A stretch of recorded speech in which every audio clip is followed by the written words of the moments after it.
No, but listen to, did you hear the press conference of Seleke Kromah, the IG? He did say that this is a highly political case, did he not? So you don't take the partisans' word for it, you take the IG's word for it. We elect on 85 irresponsible men what happened to our country. We elect on 85 irresponsible men to govern this country, not to be very irresponsible. Please place your left hand on the Bible being held by your wife, and you will kindly raise your right hand, sir, and repeat after me. All standing, please. I, Joseph Newman Boyka Sr.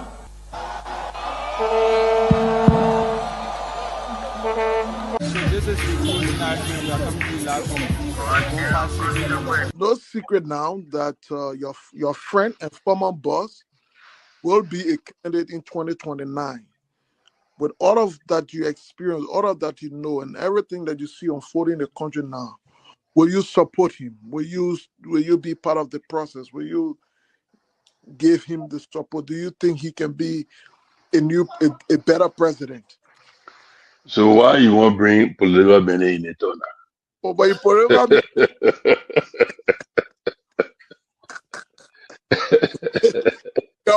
man, before you go out, very active. I plead the fifth again. Okay. When 2029 come and pass, then you finally leave. Mission is completed. Now, what the rules of engagement? When the war ended, the guy said, the captain, the commander said, mission complete. There winner out first. All men on board. So,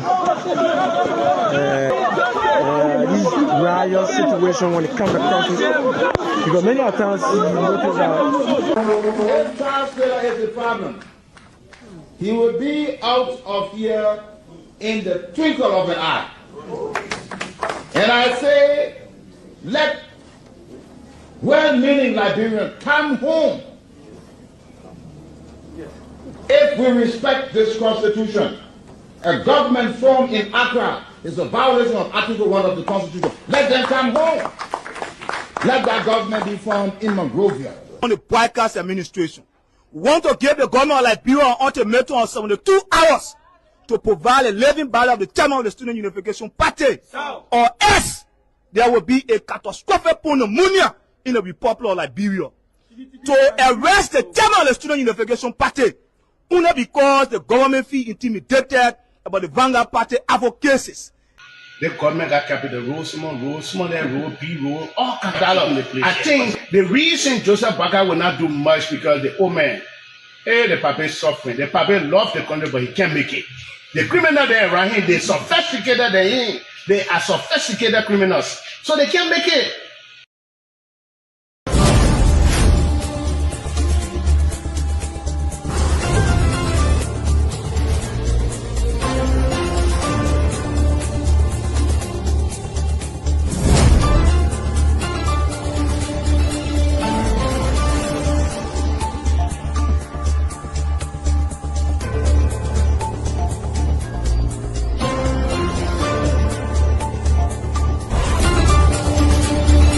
No, but listen to, did you hear the press conference of Seleke Kromah, the IG?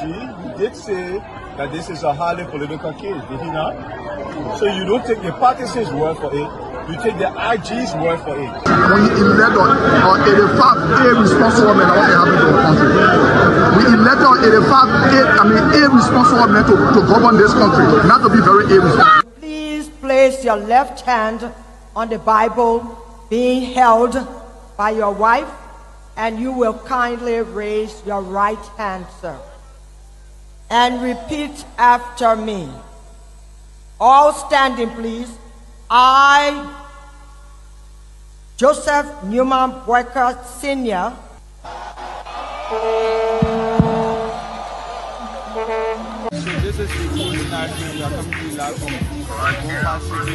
No secret now that your friend and former boss will be a candidate in 2029.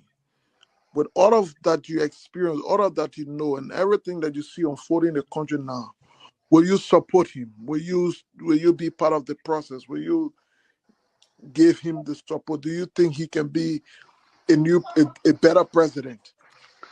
So why you want bring political Benin in it now? Oh, but you political,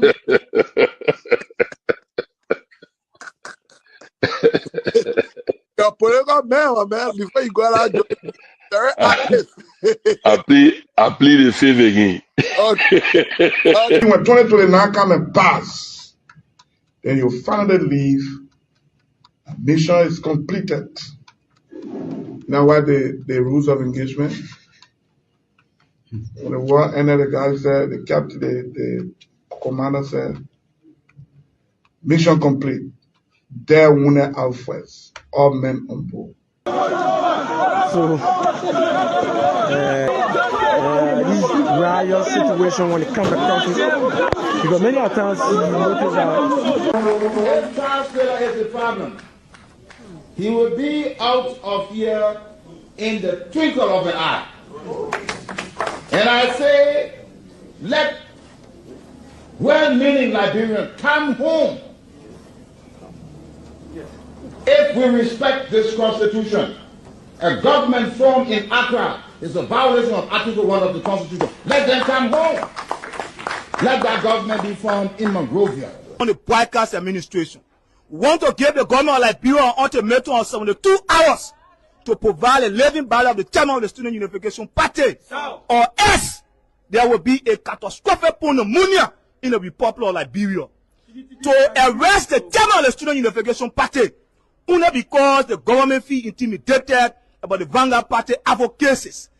The government got capital road, small, that road, B road, all kinds of place. I think the reason Joseph Baker will not do much because the old man, the papa is suffering. The papa loves the country, but he can't make it. The criminal there around him, they sophisticated than him. They are sophisticated criminals, so they can't make it. Okay, so welcome to the closing argument. We are coming to you live from Grand Bassa County, specifically the Care Africa Medical Foundation Health Center. And today we are here to have a tour of this facility.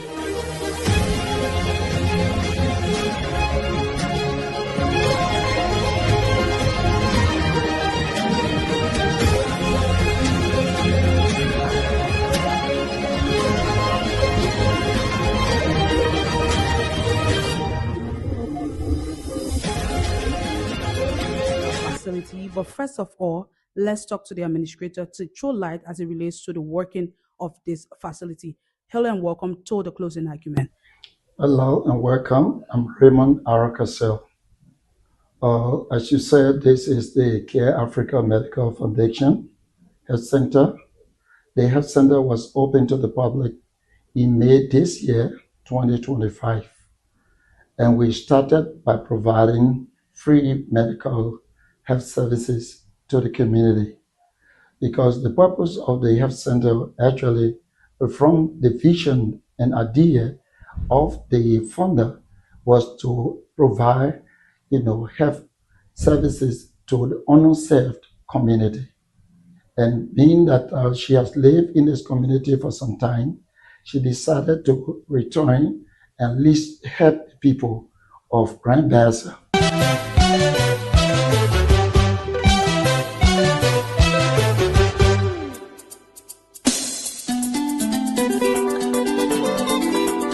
My name is Ricky Alamade.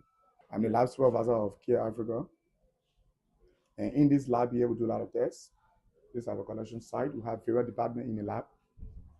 We have our collection site where when the patient comes in, they have the seat. We work on them, we collect the lab form from them, and then we collect their sample. And we take it to we have the centrifuge, which is on the other side there where we spin our sample and take it to this department here where this is our chemistry analyzer, where we do our liver function, kidney function, lipid. And this is another analyzer here where we do the thyroid test to check for cancer. We do the PSA, the prostate cancers, and we do the sugar test also. And this is our ESR machine, our CBC, this is a complete blood count. where we do the entire body scanning. This is our fridge, our blood bank, where we place our blood for transfusion, and you have our reagents here for our chemistry machines. This is our laptop and our printer for our results, where the machines are put all the results, we do the printing of our results and give our results. And I can assure you with Care Africa, with this lab here is one of the best lab within Grand Bassa County, because in terms of structures and a lot of tests that we do in this place, I don't see any lab in this Grand Bassa. So with this lab, you can come and do all your body checkup, and your health problem can be solved with this facility and this lab, because we do all body tests, we do any test you think about, we do in this facility.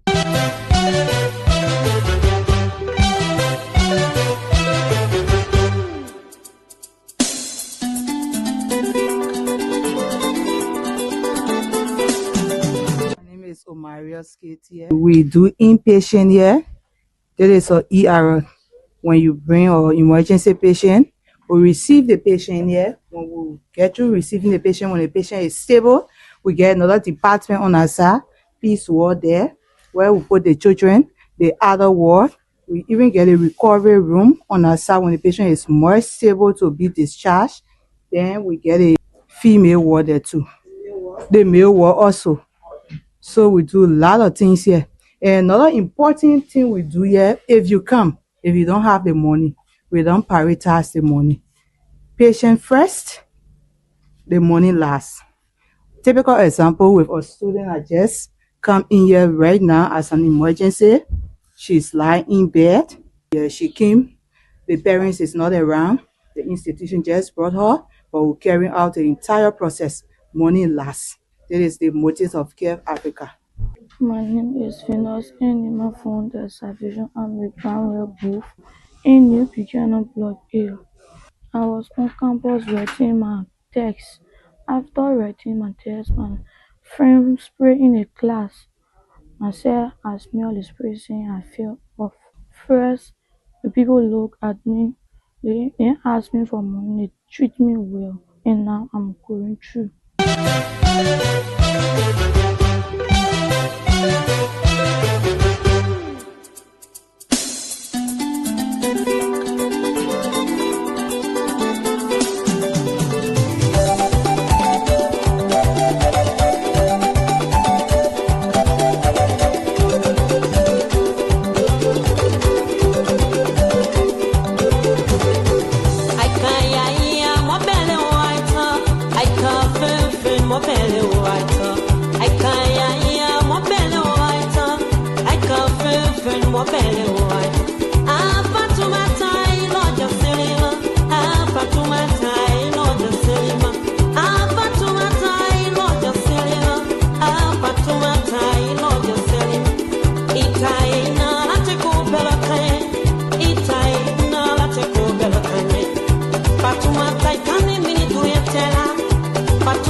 So folks, welcome. This is the closing argument. Welcome. My name is Myean, the Torgbean, wherever you are watching us live from. I do appreciate every one of you for watching. Keep sharing the show. Invite others to come on. So we have a little bit of change in time as it relates to our other panelists from the United States. We have a little bit of change in time where they will come on usually at 10 o'clock, and then ours will be at 9 o'clock. So until then, we will dive into some of our discussions back home.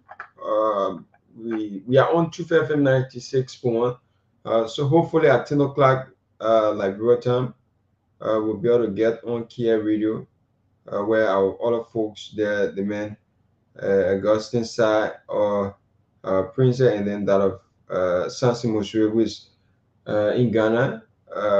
Any of them will hopefully come on. But until then, let's see what we can dive into some of our discussions here. But welcome, folks. Please invite others to share the show. Invite others. If you are just joining us, just keep following, keep sharing this live.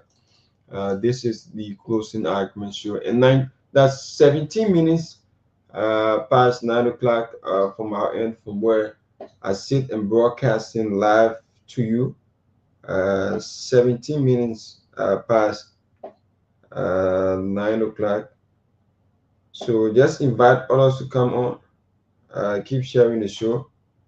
So today having to be a wonderful day from our end here, where a lot of training national issues unfolded within the nation's capital and that of other part of Liberia.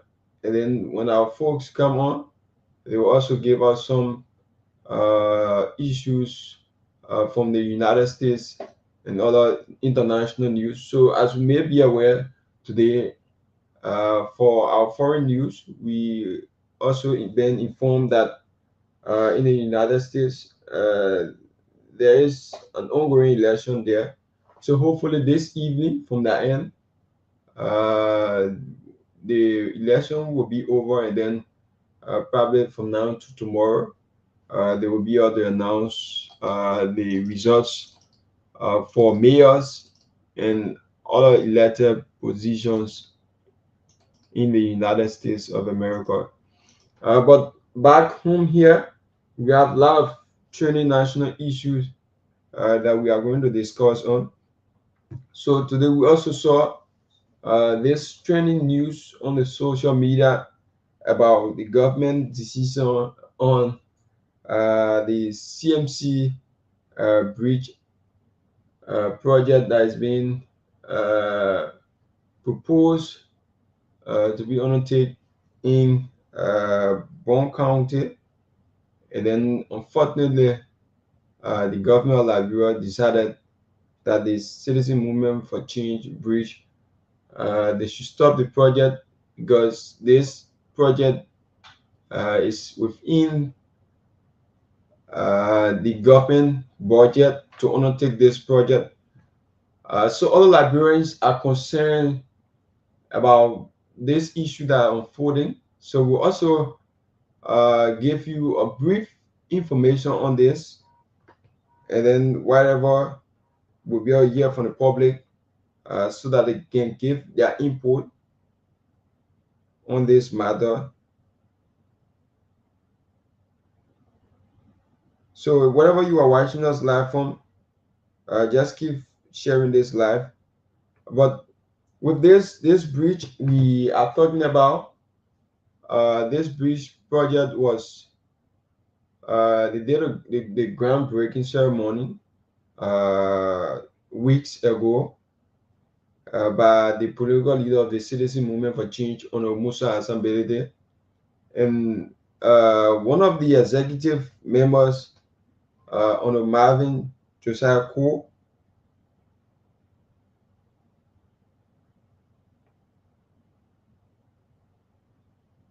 Honorable Marvin Josiah Cole were also there, and other folks from the Citizen Movement for Change party. And we had a lot of folks from that era where the bridge is being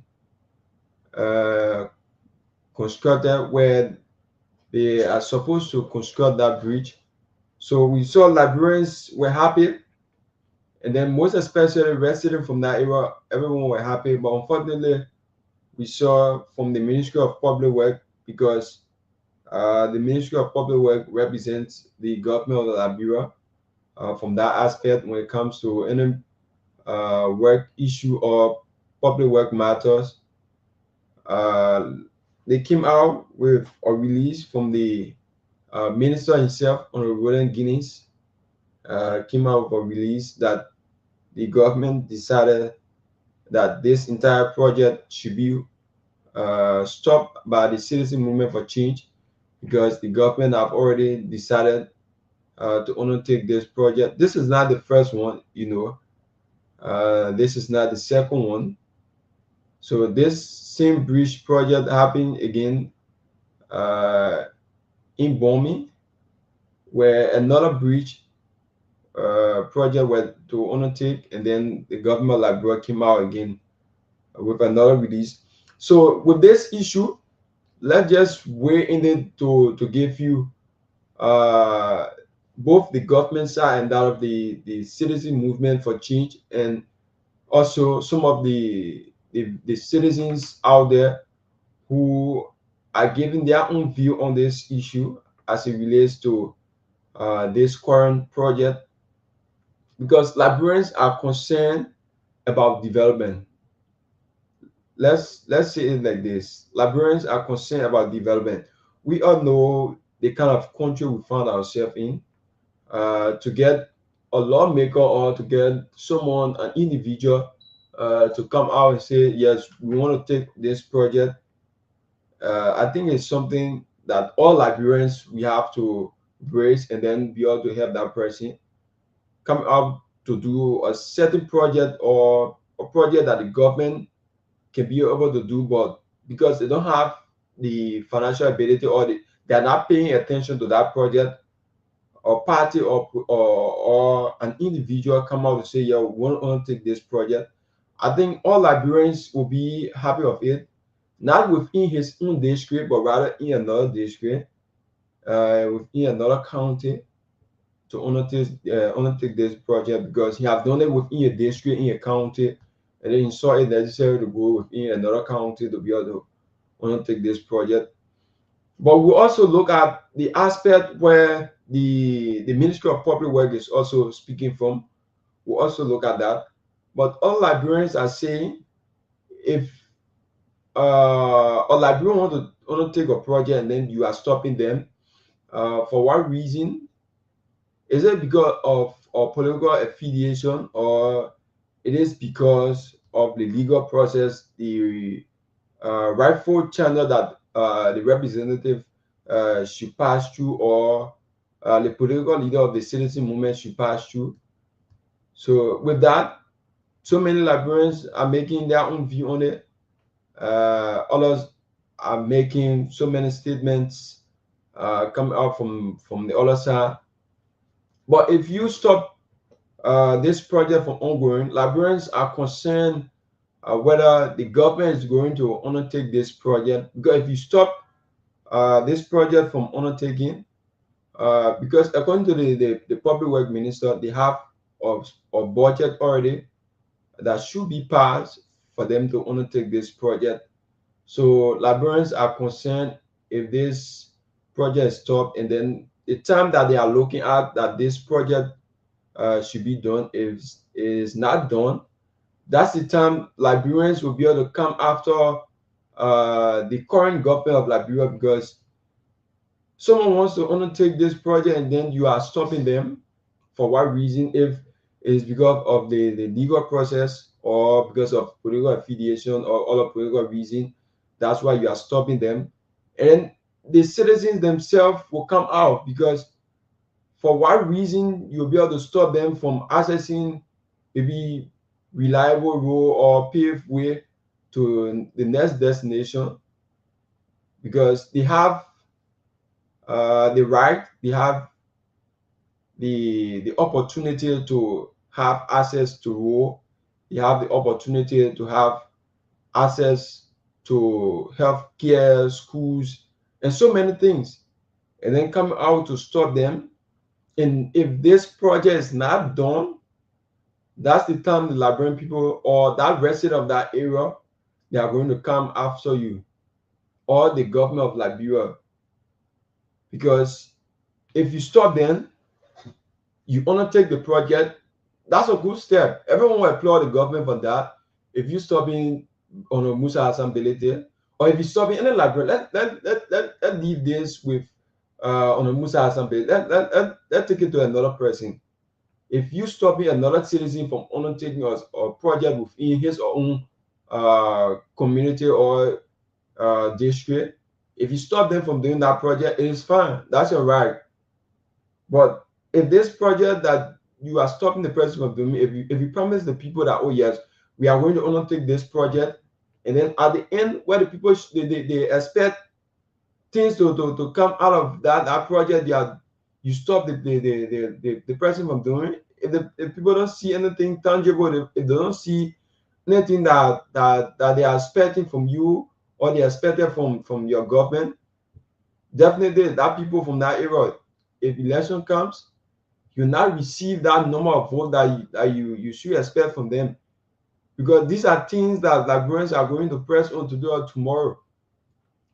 It's not like before where you will see Liberians will be after politician to politician. Though, if you can remember, Liberians, if you can remember during the Myean administration, we had a lot of Liberians when they break.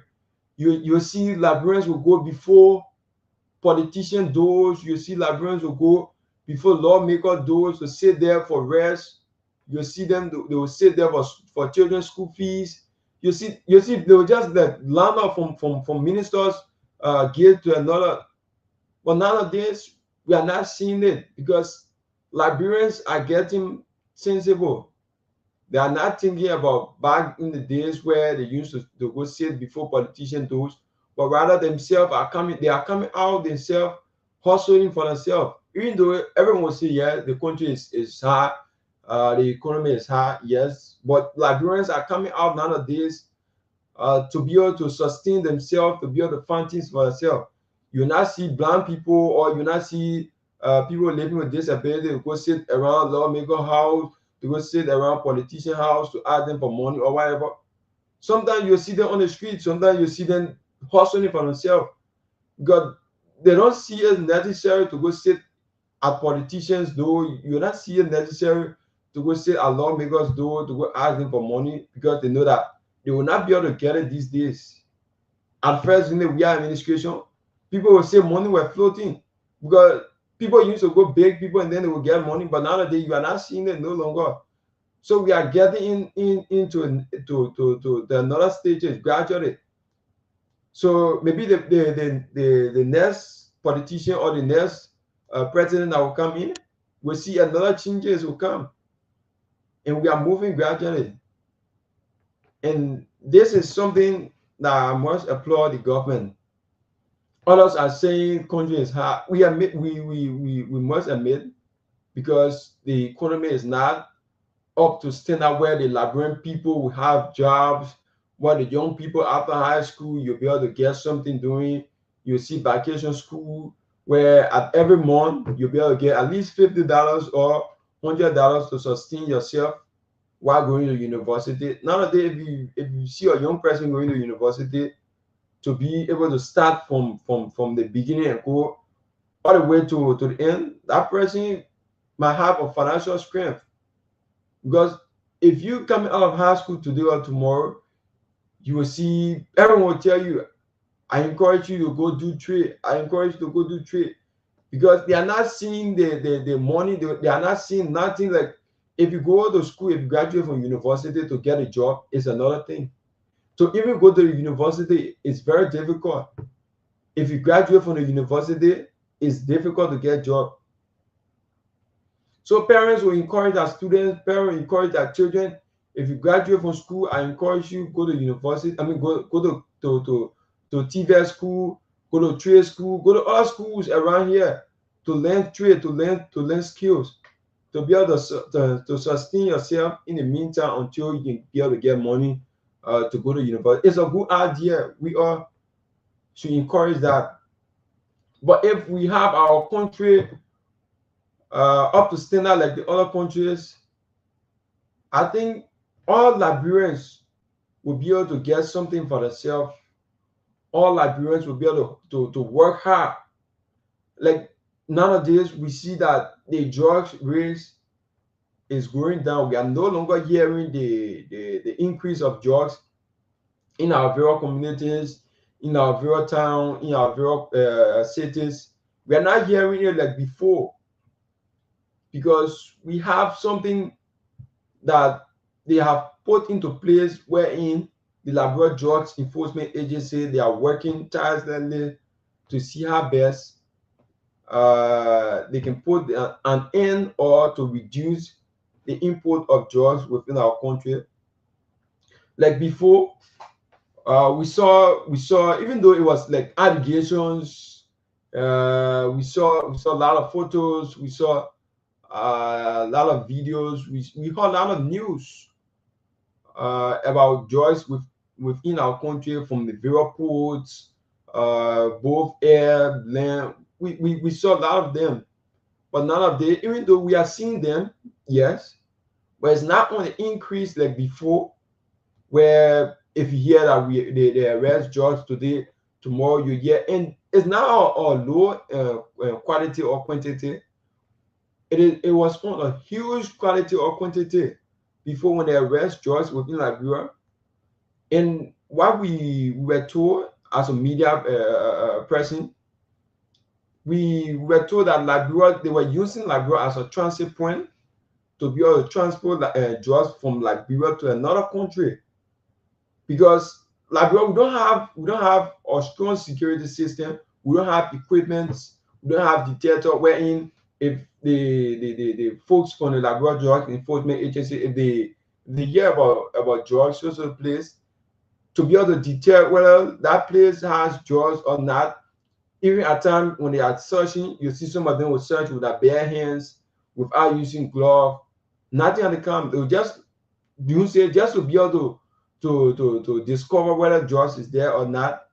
But in some advanced countries, you see they will have gloves, they'll have detector, they'll have some advanced equipment wherein whenever you are passing through, whether the air, the border, whatever way, if you are passing through, if you have a drugs, they will be able to detect, oh yeah, this person have drugs, this person have some illegal weapon or something else that they are passing through. They'll be able to detect. In some countries, you see on the airports, at the borders, you see dogs will be there. These are things that people train. But like we don't have it.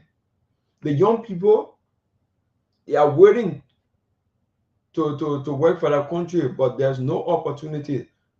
If Liberia Drugs Enforcement Agency come up with a release to say, oh, we need 10,000 men or women, you see a lot of people will go in to be able to work. But we are not seeing the kind of opportunity that we need. So nowadays, if someone graduates from high school, you see, that's why we found out that they will see so many scammers all on social media.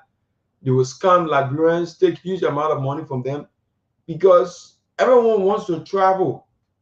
It's good that if you leave from out of high school, or if you graduate, you want to advance yourself, it is good. But we don't have the kind of facility within our country. We don't have the kind of opportunity within our country. So if people graduate, people want to travel, everyone wants to travel. And if you have a little amount of money where you've been saving over the past years, that if I get this money, I'll be able to find someone to be able to help me in the process to process my entire document so I can be able to travel. If you give your money to that person is a scammer. That person eats your money, and then you're not be able to get any result from them. So they are even using our own Liberians to be able to get after issue and other. So if you be able to give me your money, we'll put it in a simple Liberian in there so our people can be able to understand what we are talking about. Because we have our market women, we have our motorcyclists, we have our pimping routers. These are information that needs to know. Because if you go, you say you want to travel, and then you go, you sell your market, sell almost everything, even you sell some of your property, you want to travel, and then you send maybe probably around 2,000 to someone, and that person is a scammer. The person eat your money. At the end, the person block your number. You no longer have access to them. You cannot even place call to them. They answer you. So at the end, some people will be frustrated. That's why some family, you see some family there'll be some breakaway. Because if your family look at you and they say, oh, go to University of Liberia or go to AMU, UMU, any of these private universities within Liberia, and then they give you that your school fees. You look at it, say I want to travel, and then you invest in your school fee. You are not going to school, but just pretend like you are going to school. You are investing your school fee into scammer, saying that you want to travel, and at the end, the scammer that scammer eat your money. Your parents just like thinking that, oh, you have gone far in your education. Maybe probably you own your sophomore or junior year, whereby someone eating your money. These are things Liberians need to pay attention to. This is our country. We all need to build this country together. We need to be here and be able to build this country together. No matter your political affiliation, no matter your tribe, no matter your religious background, as long you are all Liberians, we have to build this country together. Because all of us will look at political affiliation and then come up to say, yes, I cannot be able to support this government because I'm not part of it. So I only support this my government, even though they are not in power, but I'll be able to support this government, and then we can be able to work together. So let me see. We have Mr. Johnny. Johnny, he's in the back there. So let me see where I can bring him on. So Mr. Johnny, are you there? I think he's kind of freezing. So we all have to come together. We have to rally together to be able to support our country. We are Liberians. If you have the opportunity to build. Because if you leave from here today, you go to another country, and then you are seeing your country just down, and then you will be like, you proud of that country that you went to. Like other will go in America and say, yeah, America is beautiful, America is decent. You think who made America beautiful and decent? These are Americans. They are not foreigners. Even though foreigners are there working, but they are also there helping to build the economy. So if we as Liberians, if we can be able to come together to build our country, I think it will be necessary that we all can be able to work together and make this country a successful one for everyone. So we also saw on today the president appointed some new members within some key positions where we hope that our panelists come on to discuss some of these issues. But let's see where we can open the lines to discuss so that our folks can be able to make their point here. So if you want to, so folks, let's see whether we can go through the line to read out the numbers. So the numbers to call 077764986.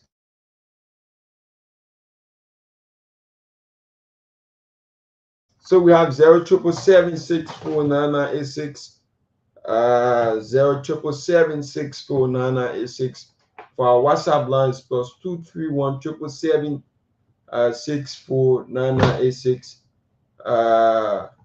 you can call us and make your input on this discussion. From here, we go to the next discussion as we await our panelists to come on and other folks to come on so that we can be able to discuss other trending national issues.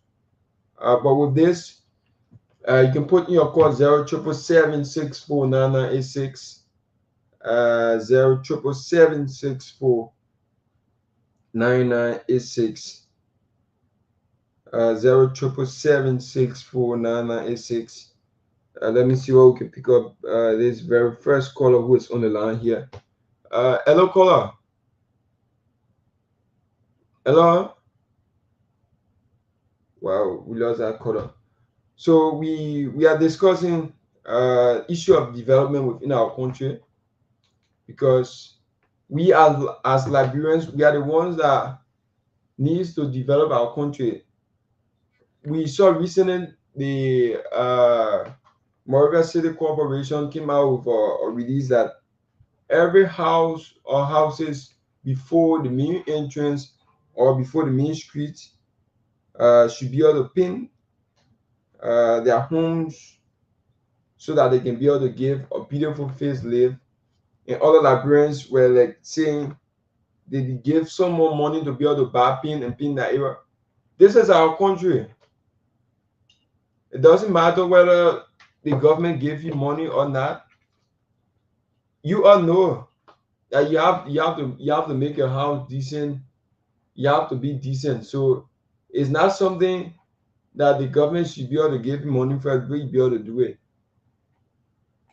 So this is something that all Liberians have to come together whenever there's an issue like government come over or release, or there's an issue that everyone needs to be able to come together, to cooperate, to be able to see how that thing can be successful. I think we have to come together. Even the media, at times you see the media destroy country, the media be able to promote country. So at times you see some media institutions, they will go back and forth with government. It's not like they hate the government, but at times they put the government feet on fire.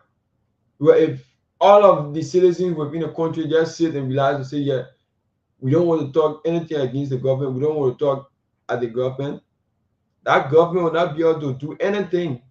They will just sit and relax. All of the government officials, ministers, even representatives, they will just sit and relax and say, yeah, we are doing well.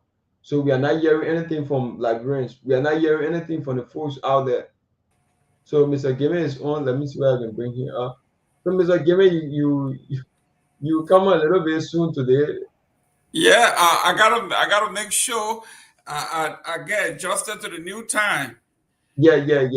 So I always 1 hour ahead to start the show before you come on. Tomorrow I'm gonna make sure it's 4:44 here and it's over there now 5:44. So we gotta make the adjustment. Yeah, the time is messing us up. Well, how you doing, young man? I'm doing great, and you? So far, so good. Yeah, just like after the graduation, just been back and forth with some other issues. Okay. But I'm glad that the graduation is over and then everything is okay. Back on my work. Excellent. So I know you were in the middle of something. What's going on the ground? Yes, we just on the issue about the government of Liberia today. We saw on the media where they post up to the citizen movement of change on a project that is to be constructed in Brown County. Yeah, that's what we're discussing on. Where I was throwing a little light on it as Liberians, where it's necessary that maybe for that reason, if all us Liberians, like from the time that release came out from the public work minister, all Liberians are saying this is because of political reason, where others are saying that if the minister of public work come out to say yes, we post up the citizen movement change project CMC, if that project is not done for the people, that's the time the people of that area is going to come out to go after the government. Or if election time comes, they will not be able to vote for that government, because if a person wants to undertake a project and then someone just come in and say, or that government come in and say, yeah, we already have budget for this project, and then it's just to scam the people. After setting down, that project is not done. That's something that the people will be able to come out. That's it. We're just throwing light on for all Liberians to see how best they can be able to develop a country. Because if you leave from here going to another country, you think that, yeah, this country is developed, this country is up to date. I don't want to go back to my country. But these are people, these are citizens from that country, develop their country. So if we as Liberians cannot be able to come back home to develop our country, or we who are here, if we cannot be able to develop our country, I don't think people from another country, you should expect them to come and develop a country. Well, that is the Liberia that you are in. So we're going to look at the letter. We're going to look at the intent. And we are going to talk about patriotism. What happens when the president or the leader says we want all Liberians to come home and contribute their quota? And then they come home, like Dr. Myean did, and you fire him. Other folks come, you get rid of them. And then people on the home front, they are doing all they can to make sure that the country is developed. And you stop the operation of the bridge in Bapulu. You said Mr. Honorable Delete should not do it because you want to be able to do it. And we were here a month or so ago. We were hosting the political leader of the CMC. And he agreed. He says, I have my specs. We have professional engineers that have done all the work, and we are sending it to the public work as we should.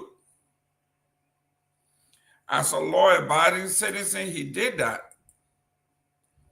And then this morning, we got this letter from the Ministry of Public Works, and it reads, November 4th, 2025, Mr. James M.V. Yogi, National Chairman, Citizens Movement for Change, CMC, Sophie Road, Congo Town, Tottenham Boulevard, Liberia.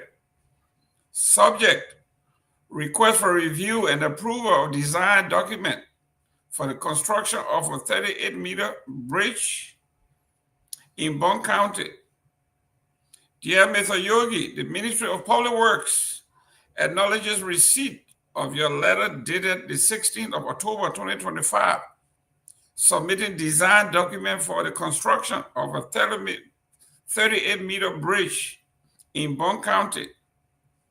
We wish to inform you that the government of Liberia, through the budgetary allocation to the Ministry of Public Works, has planned for the construction of the subject bridge and in the process of finalizing all technical documents for procurement of a contractor. Notwithstanding, though, my team has reviewed the documents submitted, and we would like to advise that for any future requests for a construction of a bridge or structure, the following technical information should be accompanied with your request to facilitate our review and approval processes. Below are the documents required when requesting to construct a bridge. 1, site topography study report. 2, geotechnical investigation report. 3, hydrobiological and hydrologic report.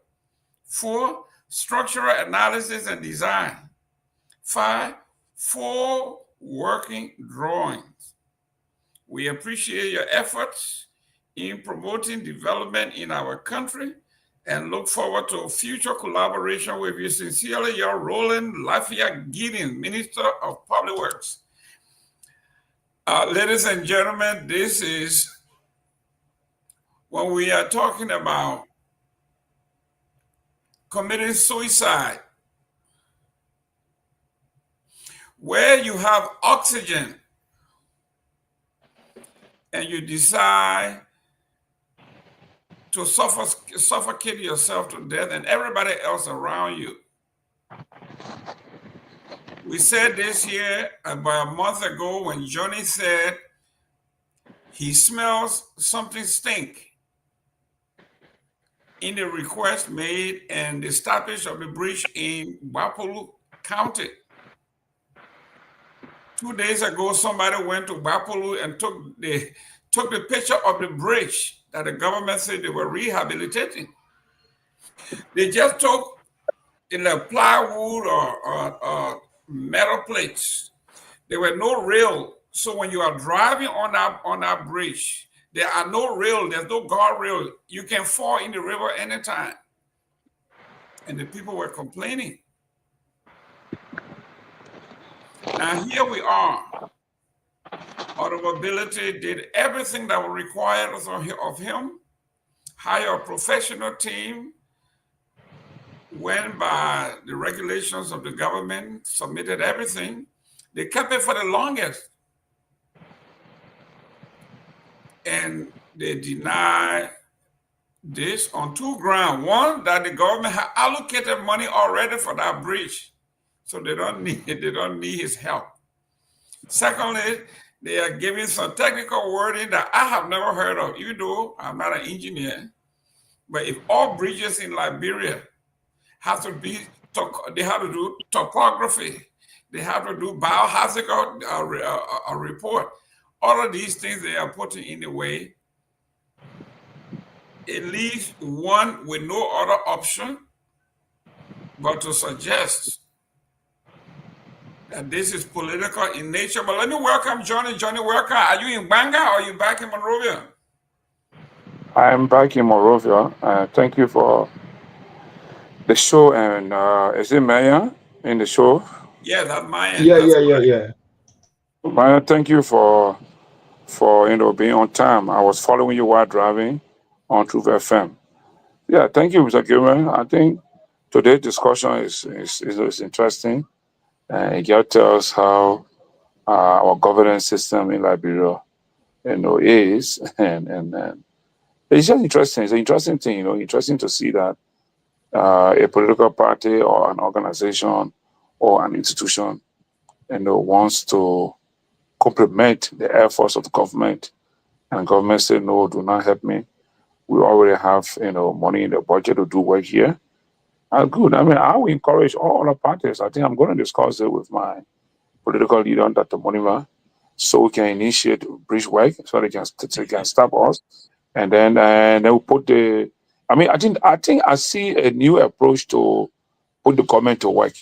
Let me appreciate Mr. Pewee and his party for initiating such effort that is now raising the bar for the government to come to work, to realize that, it is their duty. We know it is their duty, but because, they have not been doing these things, and political parties want to do it and you want to stop it, clearly I will tell you, I will add my political institution to also, initiate doing bridge work somewhere in Grand Cru or in Sino or Bapolu or in Lofa or Kehleboe or somewhere.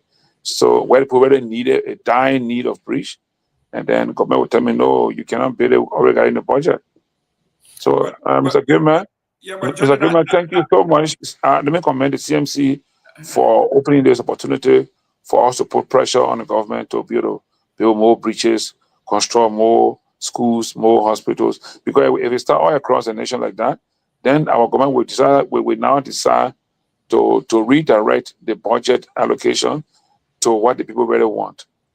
Yeah, but Johnny, but how true is it? Because we saw what happened in Wapolu, where they brought the construction truck, they brought armed men, they had police with guns, and they said they were fixing the bridge. We just heard 2 days ago that nothing was done. Nothing has been done. Nothing is going to be done for this bridge too.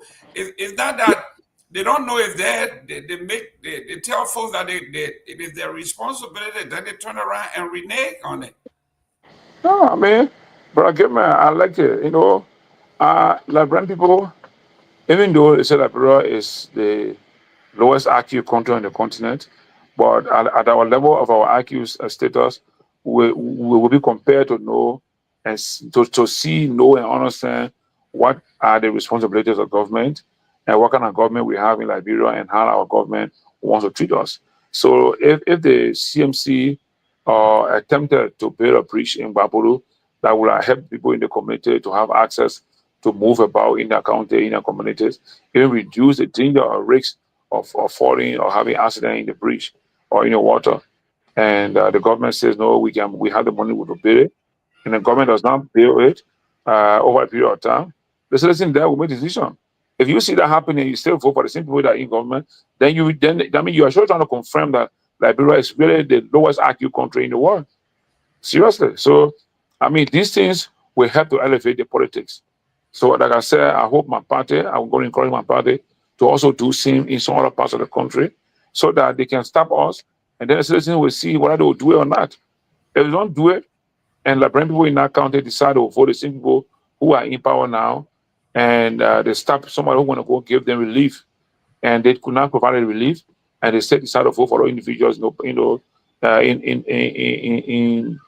the government or in the UP administration, then it's not up to them, and they get confirmed to us that Liberia really is a country people with low IQ. Because low IQ telling you that somebody you need on your eye, you say, yeah, I like it.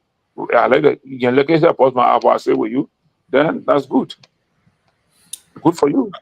If you look at the letter, you are a well-learned man. You know how to write these letters. The letter says that they have it in the budget, but they didn't tell you which budget, whether it's 2025, 2026, 2027. They didn't tell you the duration of the project, how long it's going to last. Nothing of that letter. They just told you we have put the money in the budget. They didn't tell you in the 2025 budget, like it says here, it says, notwithstanding, my team has reviewed the document. Said, we wish to inform you that the government of Liberia, through the budgetary allocation to the Ministry of Public Works, has planned for the construction. He didn't say construction of the bridge, of the subject bridge, and in the process of finding technical people to do this job. Can you imagine the government is saying they are now finding to award a contract? They didn't say which budget. They just left it. So if you are not brilliant enough, you will say, okay, this budget that we in that just started, the money is there already. But they will come back to me and tell you, say, we had in the budget, but we didn't tell you which year. He said, we planned. Yeah, but Mr. Gilman, look, this suggests the quality of people who are in government. It suggests also the quality of leadership we are experiencing here. Writing I call it a vague communication like this, right? With no further clarity, with no further measure of what you want to do or what you say. So, Brete and CMC try to build a bridge. You come and say, yeah, it's in our plan. Which plan? Okay, it's maybe part of the agenda for the year. You know, it's in the plan for the entire 6 years. We're going 2, but not 4 years. Maybe they'll build a bridge in 2029 or whatever. But the point, for me, the key, the takeaway from here is that they are stalling, they are stopping, they are delaying the advancement of the people of that district in Bon County. And I will also recommend that if that place is in the district of Representative Myean Cole, he should come out immediately because they work on the budget as member of the legislature, work on the budget, and let him let us know whether it is true. And I mean, they let us know whether true or not that there's a plan to build this bridge and it's in the budget. What is in this current budget that will be ending soon, or it's in the new budget that they are drafting for 2026, we don't know. But the idea is, government, if you see a group of Liberians who are interested in complementing your work, in providing the services that you provide, and you decide to stop it because of plan you have, or it's in a proposed plan to be executed. I mean, I'm confused about that. I'm very confused about why they will make that kind of decision. I would have said, if I were the one prime minister, I would have said, thank you, Mr. Blake, thank you, CMC. Please allow us to attach our engineers to ensure that you are following the requirements, the policies as related to construction of bridges to do the work. That's what we should do. Move on with Liberian people business. So to stop that man from building the bridge and say it's not our plan. Which plan? Year 3 plan. Because right now, I don't think it's in year 2 plan, because year 2 is already ending, right? It's in year 3 plan, or year 4 plan, or year 5 plan, or year 6 plan. They will not know it, right? But on the other side, the Liberian people living in that community should take keen note of what their government is doing to them. Somebody has come to give them service. If you think that Brazil does not have the requisite and qualified engineer to do this work. As a government, that the people come to help you, say, look, we're going to assign engineers with you to see how the work is done, or we mandate, or even we augment the county engineering team just for the purpose. You understand? And we should not try to fight each other like this when our country is already behind those countries that are behind. You know, it's not really fair to us. It's not good. And that's why I always quote what the Dopoh always say. Say, Johnny, Liberian people don't know that our country is behind countries that are behind. So, for example, Guinea is behind, Sierra Leone is behind, Nigeria is behind, Cote d'Ivoire is behind. But we are behind Cote d'Ivoire. We are behind Ghana. Mm-hmm. It's because of the kind of attitudes. And you're behind The Guinea. kind of attitudes. We're behind Guinea also. So who are we ahead of? Who are we ahead of? I don't want to know who are we ahead of in Africa, so I can go to that country and know how to look like. I'm not a member of CMC, but whatever CMC is doing that will benefit the brand people, we should embrace it and support it. We all are interested in making that abroad better, making that abroad the greatest country in the world. So if a party decides they want to help in a community, you say no, you can't do it because of all these and no technical reasons, and you are the one responsible to provide support. So you got all the NGOs out here, right? All the NGOs are here doing work all around the country. Why not did they even ask them for support? German Agro Group, they were building preachers and roads in Nigeria. I was there. War and War concern War build preachers around, right? In this country. So if NGOs can build bridges in around the country, and you have a political party also want to build bridges for their citizens, then you bring in bottleneck issues. I will advise the minister, if I'm the minister, again, I'll repeat, I will assign engineers to look at their people, look at their system, and be on the ground and see how to construct it for the safety of Liberian people. That should be their concern. Not about trying to stop them. We know the country is difficult. Look, Mr. Gayman, I was just in Lofa. I came from Lofa yesterday. I went to Lofa on Friday driving through the road. So I'm wondering, is this the road people are talking about that the road is good, the road is good, the road is good? So I said, oh yeah, it was bad. Then why was in 2022, 2023? I said, of course, I know I was on the same road. But look, Mr. Gayman, that road construction will cost us more in this country. We have to be innovative to address our road condition. If, for example, if you spend maybe like what, 50,000 or 300,000 to recondition the road that I drove on from Salaye to Zozo to Konya to Luyema to Baziwen to Vanjema. If you spend 300,000, you need to spend some money again coming here. Every year. Because, of course, yeah, I want the road. You can now see the road has erosions. The quarters are created on the road now. You cannot even run on that road now for Garguah, running around like 60 to 70 kilometers per hour on that road. No. If you do that, you want to destroy your car. So I'm just saying we need to take a new innovation at how to deal with that road in the face of us having limited resources in terms of cash. Because I want to imagine if the government will have to spend 300,000, 400,000 every year to Lofa road from get a jet road from there to Vanjema to Kolahun to Koya, because I know forget about going to Fahun. I don't know when last any government ever put machine on the road to reach Fahun. And that's the most difficult road. If I call that road a death trap road. Death trap road. The road to Fahun. The road to Fahun and Gilman. I really wish you would come to Liberia and take a ride on that road. You understand? But man, I was on that road a lot of time. My colleague that rode with me, the guy refused to look on his right. Because you are hanging just over the valley, and that road is not engineered. It's a self-made road. Right? Self-made road. I'm telling you, self-made road.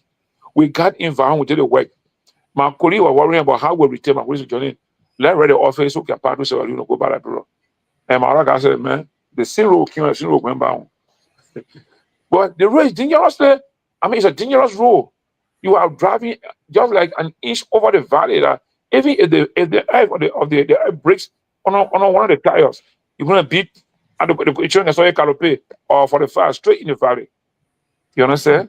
The road is dangerous, and that road, I don't know when that since we had elections since 2006 after the war, post-war Liberia. I don't think any machine has ever worked on our road going to far home. It's very dangerous, my brother. It's really dangerous. Some of us that have done NGO work in the country, we have passed on areas that when we come by see the people say, why they are passed here? So if you have a party, an organization in the country, like brand organization, that want to help government the work of the government, we should not stop it. I want to take the time to appeal to the government and all those involved. Please do not stop this work. It will help us. It will save money. So the money you had to build that bridge. A brother said, I will build that bridge. Just put engineer to help you build the bridge. You save that money to do other work. One can need more bridges. One can need more bridges. More and more bridges. One can need, right? So I don't think it's a wise decision. I don't think it's a wise idea to stop the CMC from building that bridge in Bapolu and also in Bon County. So that means what is showing, they got showing their own weakness, because if other parties like Run National Union, other parties like ANC decide I want to build bridges in other parties, you stop all of them. You do to yourself, you are shooting yourself in the leg. Clearly. Because obviously that will be a new trend of turning against the government. And I really, wish that other parties will do the same so that it will help the government save money, or if they say no, don't construct, then it goes against the government. You see? It's not good. But Mr. Comey said the last time that he was going on the ground. He had identified something he wanted to do. Stuff like this will discourage people like Cummings and other people who have means to do for the country. No, he should not get discouraged, Mr. Gayman. That's not a good decision. He should attempt to do it. Let them stop him. For me, I think it will save the government. Look, if the government have planned to spend $3 million on bridges, and 3 or 4 other parties want to build bridges that will save government $3 billion, isn't that a good idea for them? For normal people like you and myself, that's a great idea, but for the politicians, save the money, save that money and do other things. Save that money and put it into education, put it into health.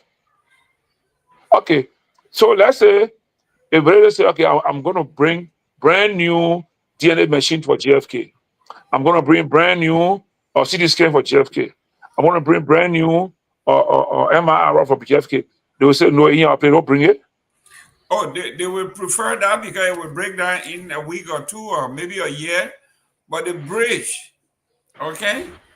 What happens, like the bridge that Honorable Ability built in Nima, he decided to name it after Gongloe, right? Councillor Gongloe. Yes. They don't want that because, you build a bridge, that's for 50 years, the next 50 years, minimum. So you go down, people don't like Johnny. I built a bridge and I named it after Johnny. They don't want to hear that. So what they are saying here is they do not want to enhance his political career. They do not want him to look good, breaking ground. This is just envy. Like you said, it has some great advisors, right? Thinkers, critical thinkers. They will take over the project and do it with their own. They will take it and run with it. I will be behind Mr. Musa Ability. Everywhere he go, he got a CMC sign or had a public way sign. He got a CMC sign or a public way sign. So it will look like we're doing it together, but actually he's doing it. Encouraging war. But the country that we are in, we are so myopic that it's like a jealous man from Lofa. From Grand Bassa. From Grand Bassa. He tell the girl, he said, if I don't have you, nobody else gonna have you. That's it there. Okay? So but Gayman, what if Ability have brought in like 10 medical doctors, specialists? Would they say we already got plenty of doctors and don't bring in the country? You see, that's temporary. So they won't mind because they know sooner or later. Listen, Mr. Gayman. I don't think people are talking about temporary or long term. They are talking about is who's doing it. Who takes the credit for doing this? That's the point. And I tell you how some of our political leaders are so narrow in your head. I don't want to say they got mosquito brain like where somebody said it. I have to tell you how narrow they are in their head. And that is a careless competition. Somebody say I build a bridge, then go and build 2 more bridges, 2 or build 4 to overcome their bridge and bridge project or bridge, or credit they will take. But to stop them and don't do it, hey man, what happened to us? Let me say one thing, Mr. Gayman. One time I was speaking to one black American some years back. In fact, there were 2. One black American and another one was a pure American guy. He was in Liberia in the 60s at a Peace Corps. In fact, he came to work for Carson for some time. He said, I want to go see where I was as a Peace Corps. We drove all the way there in Zowenta. And guess what? The man brought pictures of his Peace Corps life as a young man, the friends he had in Zowenta, to find some of them. Only 2 so that are older than him. You understand? So he was asking me, Johnny, the people that are interacted with here, where are their children? Where are their great-grandchildren? So I said, what do you mean, sir? He said, the people I met here were most sensible. If I may make feedback, I said the people I met, I came here as a young American on the Peace Corps. But the people I interacted with here in Liberia, because he was basically in Bon County in its winter era. So the people I interacted with here, their engagement, the elders that interacted here, I thought when I kind of met their offsprings here, even more advanced than them, but doing even like them. I said, but the man is Larry. I said, Mr. Larry, why are you saying? I said, Johnny, the way I see things, it's like those people were better than you are. In thinking, in analysis. Of course. Sorry, that's what I wonder about what happened to us. Why will you stop building from building a bridge? Why? Or why don't you collaborate with the man? Give him engineers. Go along with him and put it, like you see, put it West Sound along with CMC. This bridge was built in collaboration with CMC, West Ministry. What is wrong about that? So are they saying like bro belong to it for them now forever? Nobody else will have anything to do with Liberia? Well, that is the hunter, way back when we started on the war, we started with hunting and gathering method, right? The way we go to the bush, you're hunting, gathering things. That's an example of dark local people. Hunting and gathering method. You want everything. You think you own the whole universe. To live like bro for 6 years or for 9 years, you assume that you are the automatic human being that nobody else can lead the country, nobody else will have anything to do with the country. That's a bad recipe. That's a ground for conflict. They should stop it. Like people need better. Look, the few days I just spent in my home this few days, I was walking around in Vanjama. It's like, man, I was not happy at all. I saw a semblance of real poverty, real hard time, real hardship in people's faces, in the way things are happening. And then everybody is happy, celebrating. Oh yeah, we're doing well. We're doing well. We're not doing well. We want to do well. We're not doing well. We should try to build Liberia better. I'm begging Liberian people, let's try to make Liberia better in every little way. If the president says we all should build Liberia, and somebody say, okay, my party will build this bridge, then somebody from the same government say you can't build it because of this all kind of technical issues. Forget about all the technical issues. Okay, the main guy then provide the technical issues for him. Simple. Now all they should do, okay, look, we have said that you didn't do this, then this. So we're going to give you the technician will come and help you do the thing to ensure your bridge is properly built and it's a good bridge. However, can you facilitate their being there? But it was okay, yeah. How long will be there for 1 week? I'll take it a feeding, I'll take it a lodging, whatever, and then come. Simple thing you can do. But to start because they didn't do topography, they didn't do geohydrology, they didn't do that, so they couldn't do it. So when you do it, you do it too. So why not the thing what they do that they didn't do? Why not you advise them, provide technician to do it along with them to build a bridge? I think high in that one. I think it's even as easier as ABC or 1, 2, 3. You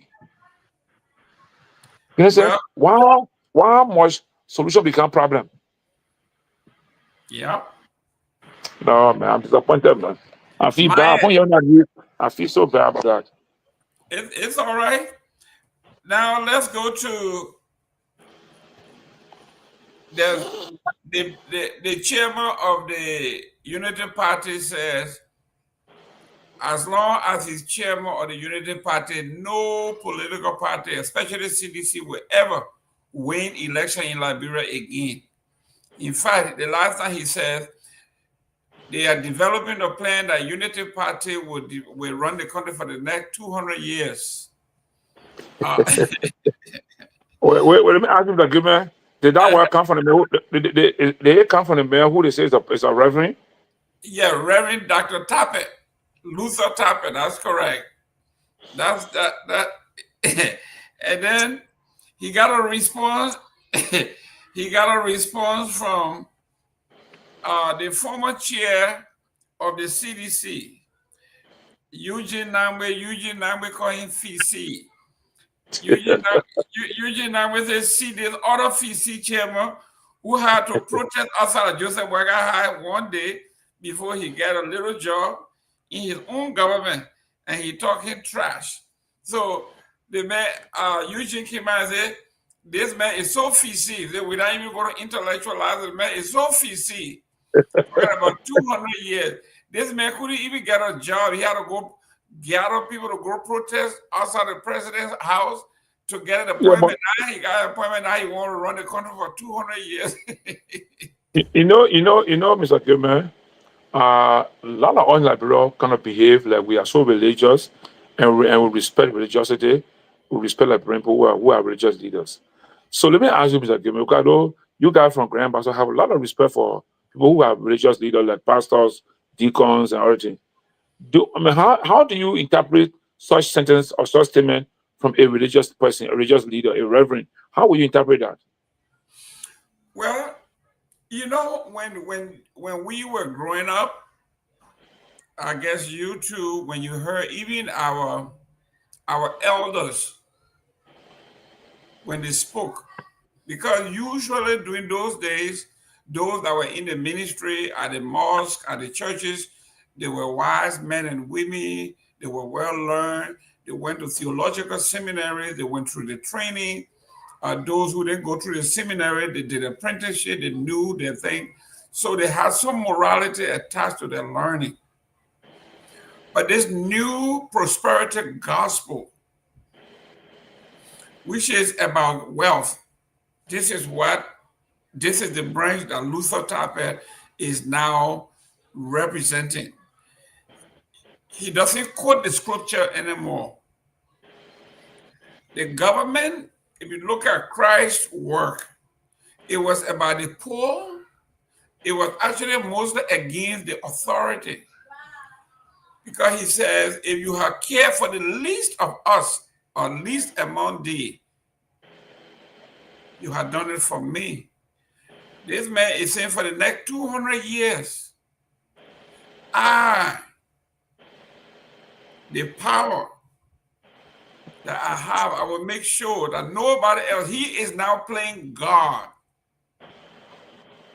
He is playing God that for the next 200 years, nobody else but his kind and those that will succeed him will run the country. So he has seen himself in the future. He has, like God told me this is the preacher. And this man expect to go into the pulpit in the United Methodist Church that has both sedition, Unity Partisan, ANC, CMC, have the entire country in the congregation. And you are dismissing everybody else.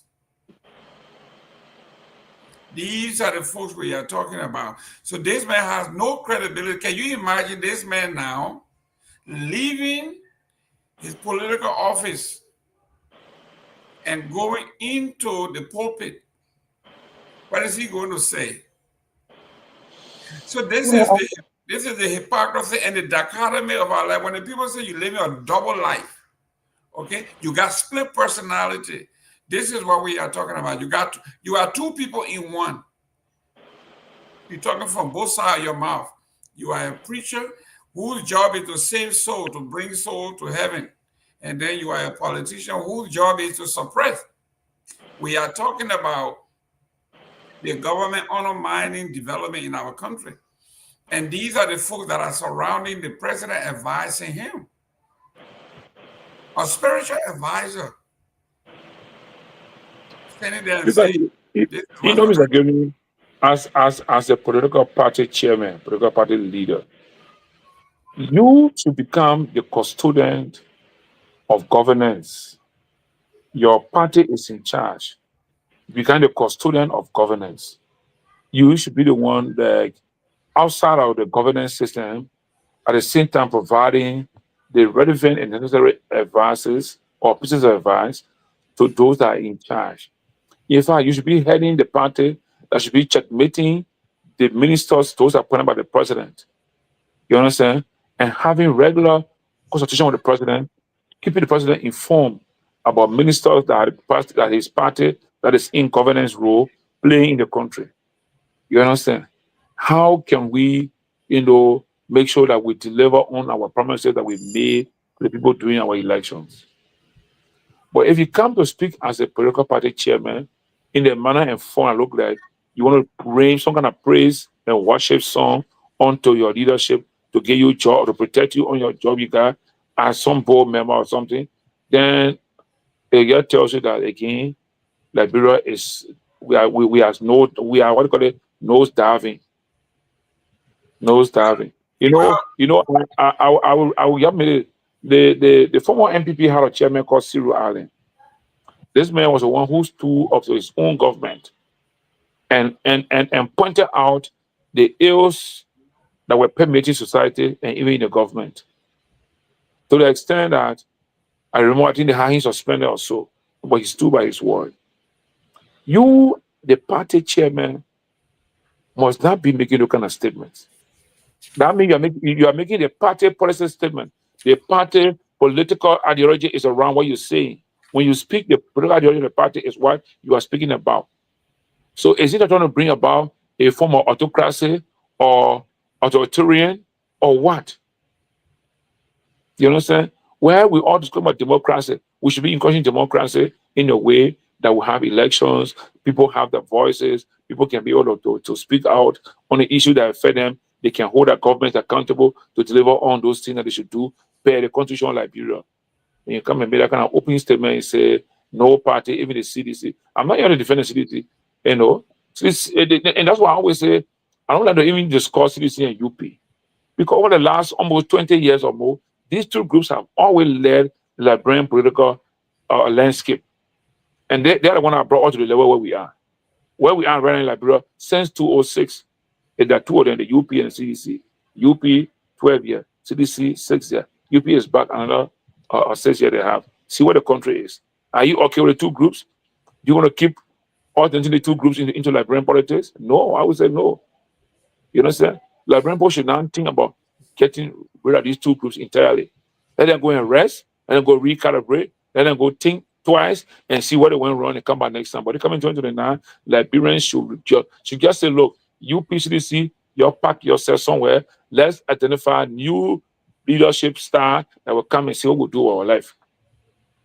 You can't be giving us a 10-cent project, 10-cent work, while you eating nonsense. Then you say you're doing better for us. You see? Until we see governments here that we tell us that, yeah, the country is in hard time, all we go through the hard time, and all we enjoy the good time together. But those few people, the 100 plus persons, are the one who benefits everything in the country. They don't go out of money. They don't even know how they can spare hunger.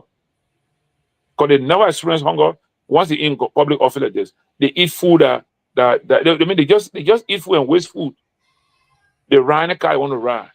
They sleep any hotel they can sleep in. They have everything to their advantage.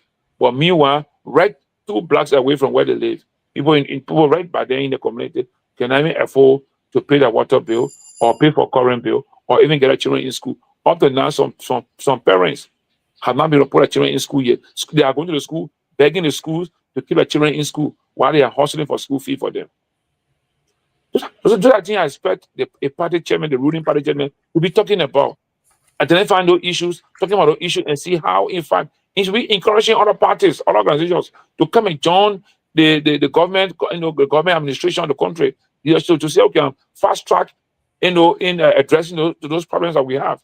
But to come and say, no party will take power in the country in the next 200 years. But you made a mistake, I said 1 million a year. Yeah. Hopefully he has like I say, he's playing God.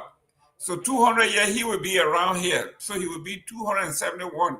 He will be related to Methuselah. But let's look at other things that happen in the country.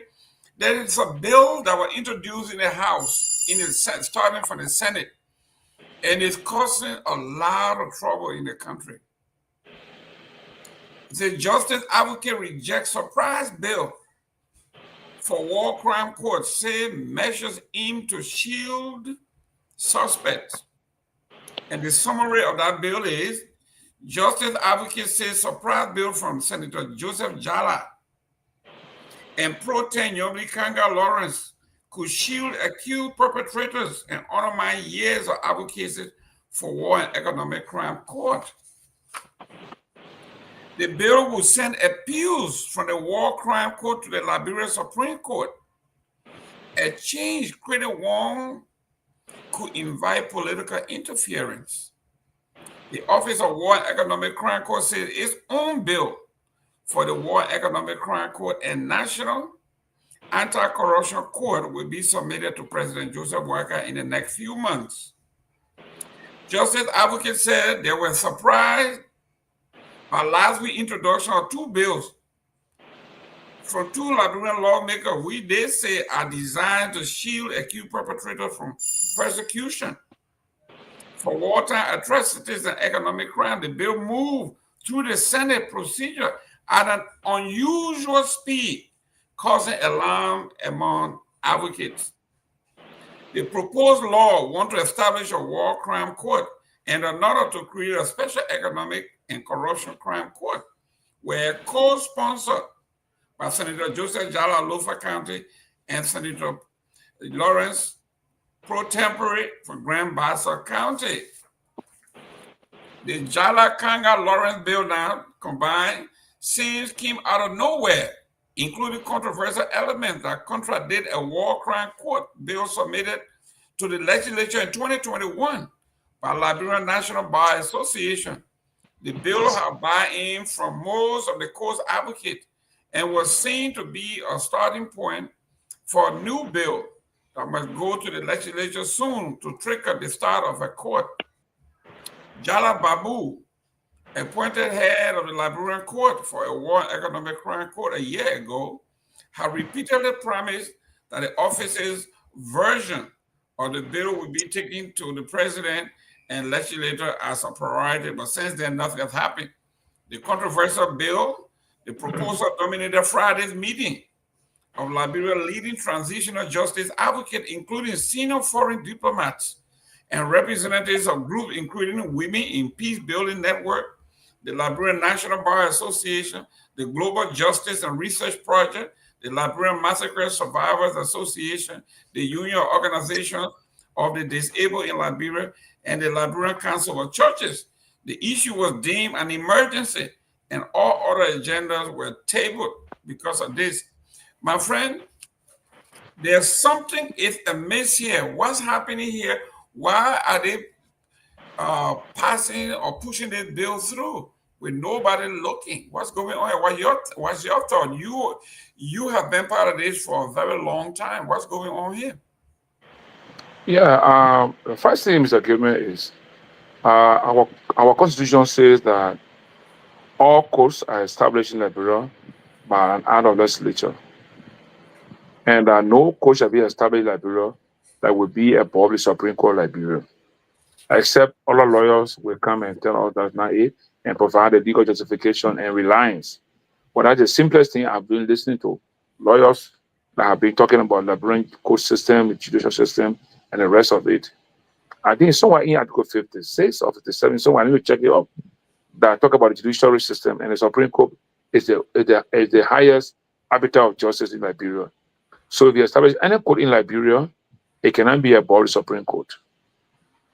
So if you want to establish a war crime court here, the Supreme Court should be the court that will take appeals in this country. But again, I assume maybe the lawyers will have to work with the judiciary. We can do, the legislature to do maybe some resolution in the legislature to amend amend the Liberian Constitution, that section that will say that the Supreme Court, the War Crimes Court shall not be, amenable or subjected to the Supreme Court. You understand? But as it is right now, any court you build in Liberia, especially in Liberia, the Supreme Court is high. In fact, those that are working in those courts, those judges in Liberia, all judges in Liberia work under the Supreme Court. The justices, the chief justice and associate justices are the one who supervise those courts across Liberia, because the Supreme Court is the highest court. So I don't know. I mean, those are arguing. I don't know whether those are arguing. Those organizations are against the court. People taking appeal from the World Crown Court to the Supreme Court, or what are they saying? Their fear is there has to be an autonomy whereby criminals cannot appeal directly to the Supreme Court. And, why? Why do don't want people to take appeal to the Supreme Court? Because they say political interference, the likelihood of political interference in a country that is divided between them and us. They are talking about. Are they suggesting to us now, Liberians, the Liberian judicial system is not transparent, it's not good, or I mean, to the worst of it, that the system is completely corrupt or doesn't do good work in the country? Are they saying that to us now? Because currently, people are taking appeals. Some people that are making the argument, they are taking appeal from the lower court to the Supreme Court. They have made use of the Supreme Court many times here, and the Supreme Court has ruled in their favor. Some of them have ruled against them, but we are here carrying on. So are they telling us that when I go to court tomorrow, the judge says I'm guilty, I should say the court is not fair, I'm not taking the judge instruction, I should label it as being politically influenced or whatever? Well, right here, people want Supreme Court. The recent thing we had with the legislature, want a Supreme Court rule. People, and no one knows why I see the way the country is going. Because in as much as Supreme Court rule on matters here, and people say, well, you can have your ruling, but we'll do it the way we want to do it, then where are we? If the rule of law is not respected in the country, people will start to change the country. So I think as we are working on the World Crown Court issue, we should be working along with the government to make sure that rule of law is the order of the day. And then we make sure those judges in all courts, not just the Supreme Court, all courts. No, Mr. Gayman, if you follow something happening in Liberia in the rural parts at the magistrate level, you will give up on the whole process of judiciary in the country. You will give up almost. Because those courts are more or less not supported with logistics and team. Look at getting those places on your own, trying. And don't get me wrong, there are some committed Liberians working at the lower level of the courts. Very, very hard working. They're doing their best to put the honors in the judicial system. They're doing their best to dispense justice with the minimum resources that they have from the headquarters. So if they are arguing that they don't trust the Supreme Court, the Supreme Court will have biases and other things, then let's work to make sure the Supreme Court gets trusted, gets to be transparent. But our Liberian Constitution says any court or all courts in the country must submit to the Supreme Court. That's what the Constitution says. If they don't want that, then we should go to the Constitution and call for a referendum to amend that part of the Constitution that any other court can be, and especially the Supreme Court in the case of the World Crown Court, it should not be subordinated to the Supreme Court. If we can do that, then fine. But they said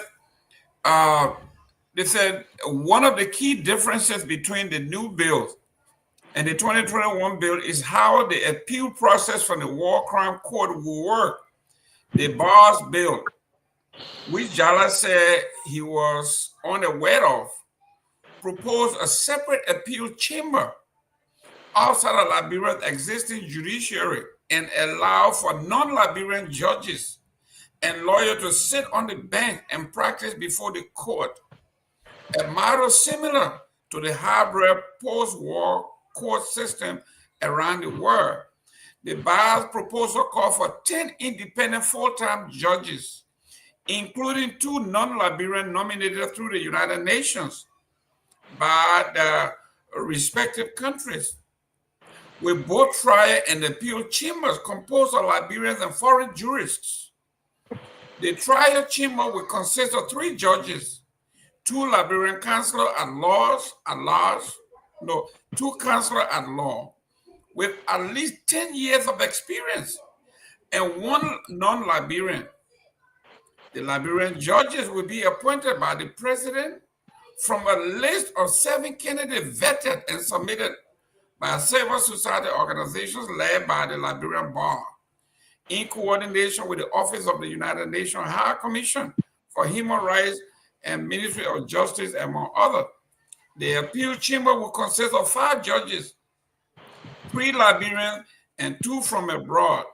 The foreign judges will be nominated by the United Nations, by the respective government, while the Liberian judges will be appointed by the President of the Republic of Liberia on recommendation of a special committee with the same competitive composition as the one that was selected by the trial judges. So what they are saying here is, when this thing started, the whole world agreed on this composition, and everybody agreed, and it was accepted.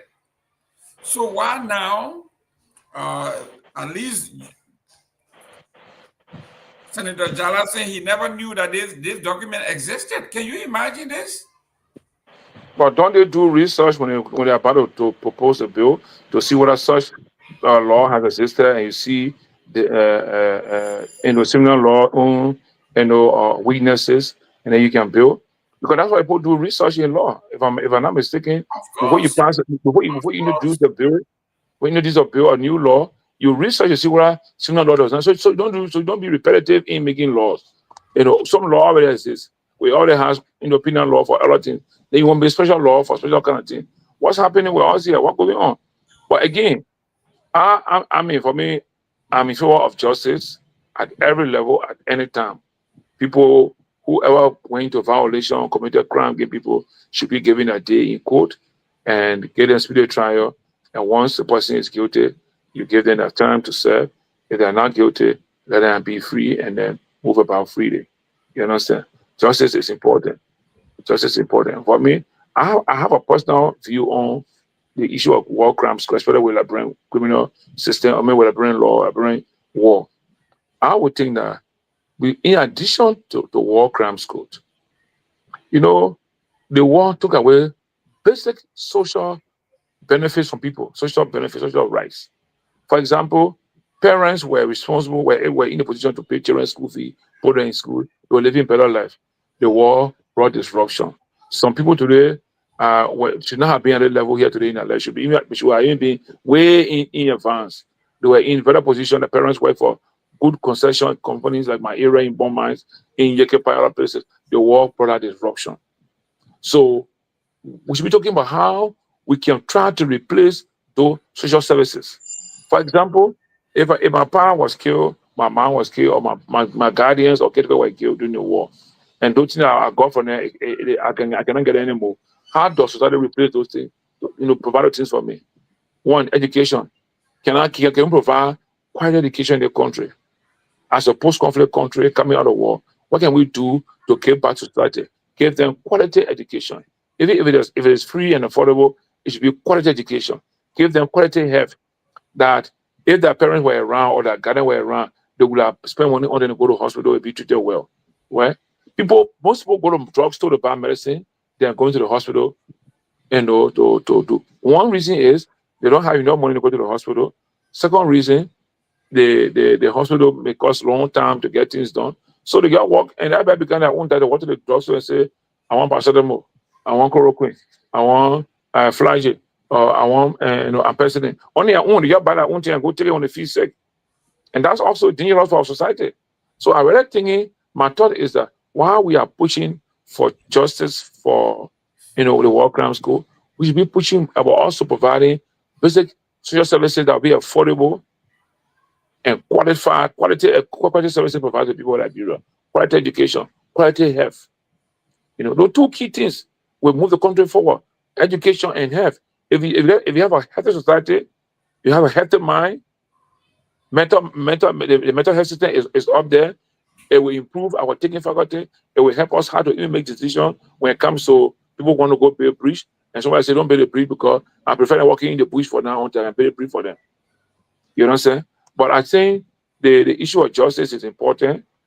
We should do it in the best way possible to not violate our Liberian constitution, but at the same time do it in a way that people who are liable for crimes during the war in Liberia are brought to justice. I mean, whatever way they do it, in as much that it will bring about transparency, it will bring about fairness, it will bring about satisfaction of the victims of the war through the war crimes code. We should get it in a way that we do not break the law or we don't violate or we don't spoil things to build something. That's all I can say about this process. Well, the problem that they're having, like Mr. Ability said, Hassan Ability said, there are individuals both in and out of government who believe the court may come after them since they were either active or inactive participants in the Liberian Civil War. Some of these people are wealthy, while some sit in influential positions in government, even in the judicial system. Adama Dempster, another leading advocate, asked why no traditional stakeholders in the court process were involved in the design of the new bill. So all this work that you guys did in the past that brought traditional people, victims, brought them all together, they are leaving this now and coming up and trying to separate the court so they can say, well, we're not talking about war crime court, but Johnny stole money here, and now, we want to go after him. Okay, Johnny killed people. Johnny did this. Johnny did. No, we're not interested in who he killed, but he stole our money, so we're going after. So what they are saying here, that now they are going to start targeting folks, and some of these folks who are in government already, who are in the judiciary, who have so much money, they may be able to buy the way out of this. These are some of the fears. So there's no trust in the system. Yeah, but Mr. Gayman, let me tell you something. If you look at the way since 2005 or before the war ended, we have been having elections and governments, and the way every government have addressed the war crime code issue, it tells me that the whole war crime code issue has a political undertone. And it doesn't really have an issue of looking for real justice and fairness. I think it's just being used as something to get political relevance or political attention. From 2005 to now, you know the history. They made a thing to look like it was about Prince Johnson. When UP took power, people are going, oh, one war crime code, one war crime code. When Prince Johnson supported UP in 2011, election, one war crime code for the CDC and other people. When CDC took power in 2017 and Mr. Johnson gave them support, then CDC stopped the war crime code and the advocacy, and UP pick it up. 2023, when President Barker took over, when Prince Johnson supported UP won, they are only advocacy for war crime code cease. Then CDC pick it up. So is that, and these two groups have been the one that have been leading our political space.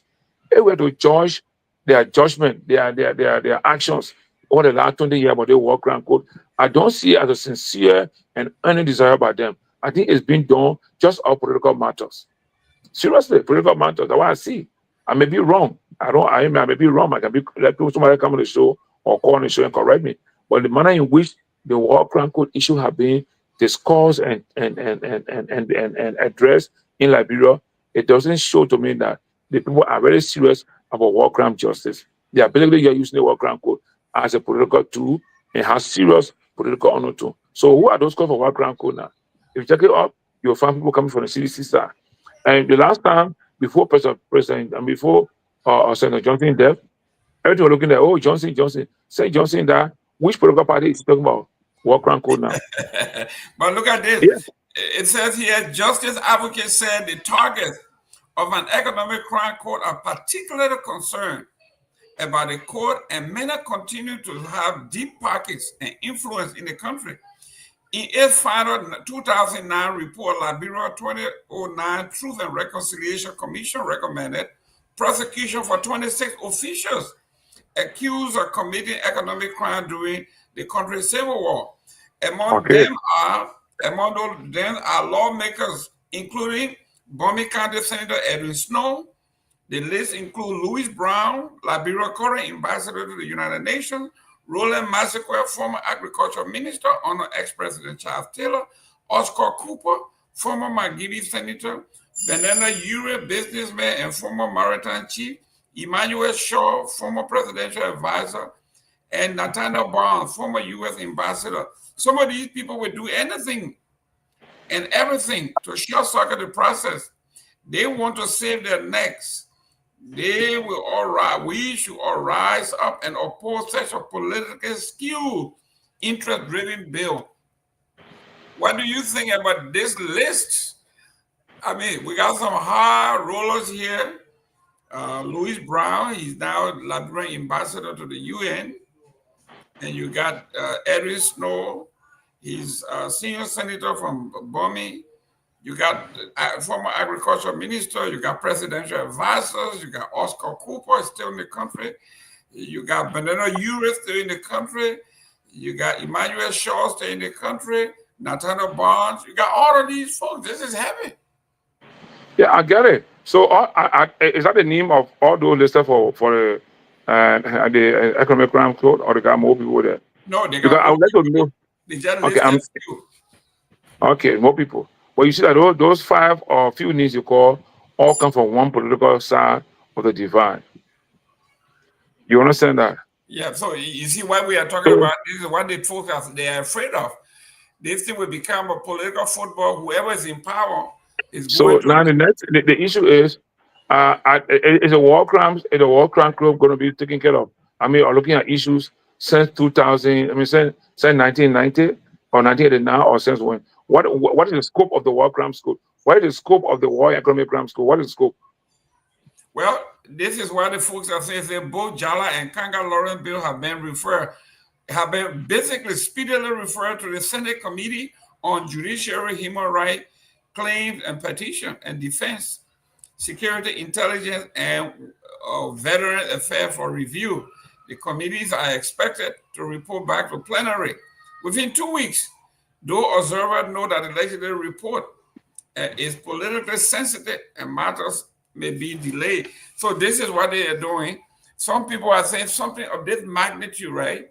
You were talking about maybe a referendum, but these folks they have sent this thing to committee already, and they are talking about the next 2 weeks without consultation, without, like you say, a referendum. The Truth and Reconciliation Committee did years of work, and they did a work that was accepted by the United Nations and everybody else. And you're going to trash all of that now and do something else. This is what the problem is.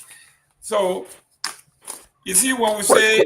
Well, you know, Mr. Gayman, even going back to the Truth and Reconciliation Commission, I understand that there were some hurdles along the way in the conclusion of the recommendation and the report of the TRC. There have been some of the members of TRC that are opposed to the final document that were put out. And again, you know, Liberia always have the issue.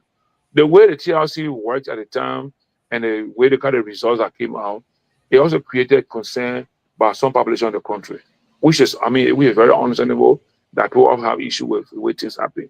But again, I understand that resolution or the final document from the TRC had issue with some of the commissioner members who refused to sign based on the way some inputs were made. So from the get-go, from the get-start of the process, we started having problem with the TRC and then making recommendation and coming to having war crimes code and rest of it going forward. At one point, they had Manasseh in the war crime in that same report talking about she will not take part in elections. What did she do? Right? She went to Supreme Court. And the Supreme Court ruled in her favor.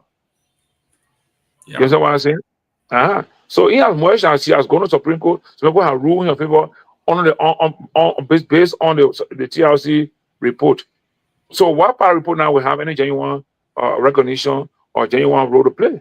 So I mean, look, Mr. Gayman, for me, in my fair mind of judgment of peace and justice, we need to focus more on building our economy. Our people are poor, and I believe they are getting poor every other day. While we are talking about justice for the war crimes code, if we are sincere and earnest, that's good. But like I said, I really think that the foundation of the whole issue is basically political. That's my view. And that is based on the way we have seen the war crime code issue since 2006 to current. You understand? But again, let's look to Sierra Leone. Sierra Leone had their war crimes trial, everything. People are in jail now, right? If we were to conduct a research in Sierra Leone, the impact of the work of the court in Sierra Leone and what the people in Sierra Leone are experiencing now, what they're going through, we can learn from there. Okay, I learned that in Sierra Leone, those that play active role in the war as leaders and things, how they get to be involved with public position or public office. That's I correct. said a bit like that. I learned that. I heard that from correct. That doesn't matter. In our case, those that play active role in leadership of the federal warring faction are also the one who determining how government is formed. They're the ones who are even forming government. They're the one who are giving power to people. Giving power to people. They're the one who the people who the Liberians support. So let's think about this. If you say that Mr. Gayman was a war leader, warlord, but Mr. Gayman has the love, the attention of the people of Grand Bassa. They see him as their son. They see him as their own. They see him as their leader. Meanwhile, everybody else in Liberia have issues with Mr. Gayman, but the people of Bassa see Gayman as their own. He's good. That are only good men they got. You know what I'm saying? Then we have Mr. B in Nima or in Grand Gida or in Sino. You may see him, he had a warring faction, but he's telling you, I led my faction based on the crimes and acts taking place against my people. Let's go now to the Middle East. Let me the argument why not go to the Middle East. Broad day, murder taking place in Palestine, genocide, children are dying, starvation, killing people in the hands of another group. You understand? To the extent that the international court has passed a warrant, that genocide is occurring here, war crimes are occurring here, that the leaders of the two groups are responsible. But the two leaders are saying here, but their people, as their leader, they respect them and honor them. Even global leaders respect the people. So why are we talking about justice here? That's what I'm talking about. Why are we talking about justice here? Why do we talk about justice? Is because we want to draw the attention of the international community. But right in our eyes, right in the Middle East, we see clear issue of justice. Of Sudan. Look for Sudan. Look to Sudan. You understand? We see issue of justice all around here. Right in the Middle East. We ever look at every news every day telling you 100 persons died, 50 persons died today, and other 50 persons there were 20 women and 10 children. Every day, to the extent that the War Crimes Code, the International Criminal Code, has passed on an arrest warrant or some indictment on the leaders of the people that are fighting the war in the Middle East. But yet instead, they are respected, they are honored, they are playing active role. So, similar in Liberia, we have people who were accused of being war leaders of warring factions, right? We want to try them. But then the big nation that talk about justice, the US, your own government, your own state, your own Republican leader, is in direct relationship with one group. Why are you trying to make peace? They put up an arrest warrant for Putin. You remember? Yes, exactly. For the war in Ukraine. The Russian president, that's correct. Then for the war in Ukraine. He flew to the summit in South Africa. And South Africa accepted him. But it seems South Africa is filing complaint against Benjamin Netanyahu. So, I mean, the whole thing here, what do you think this says about Western civilization? But let's come back. The very Putin that the guy I read warrant for, he and Mr. Donald Trump met just few weeks ago. Few weeks ago, they both met. So why are we? So I mean, I see this. Justice is defined by global North and global South. Global South are the third world countries, Africa, Asia, and those poor countries, the poor part of the world. And they don't know anything better. So global North can define the best thing and push on everybody. So what is happening in the other part of the world that we consider as crimes against humanity or war crimes, they don't see it that way. But our own is the one. So I'm just saying we need to sit down and think as a people on this continent and in Liberia. What is our priority as a post-conflict country? What is our real priority? What are the issues that are confronting us? So, but look at the Western civilization now. Like you see, their civilization, they're telling you, they are finding justification And the war in Israel, in the Middle East, is not just they go on towards 7. That since 1940, or even before 1948, because the British won that colonized that area, that Palestinian area. But then the Jewish people were not there in that amount of number of people. So they were scattered around the globe or around some other places. The British and America were together in other many countries to establish a home for the Jewish people there. Since then, this conflict has been ongoing. People have been dying. But the most recent one that's happening now is showing to us that genocide is occurring on television. Those days, the war in Liberia and other part of Africa, they could hardly get on television. But this time, we're watching like movie. Every day you see places getting demolished, broken down, people running with their bodies around the place, all of that thing happening. So when would the ICC arrest Netanyahu, arrest Putin, arrest Abbas, whatever, and something, because they have for the Hamas? When would they arrest all the people there to court and try them? So we have to think as AU, the ECOWAS, all the regional bodies, Africa, we have to rethink. What do we want for Africa? What are they putting on the be? Are we talking for war crime code? What is the benefit of war crime code when you guys who are the one who say we should get stability and civilization in the world, they want to define our civilization, they want to define us by their civilization. But look at what they are doing in your very country. Crimes are committed every other day in the US.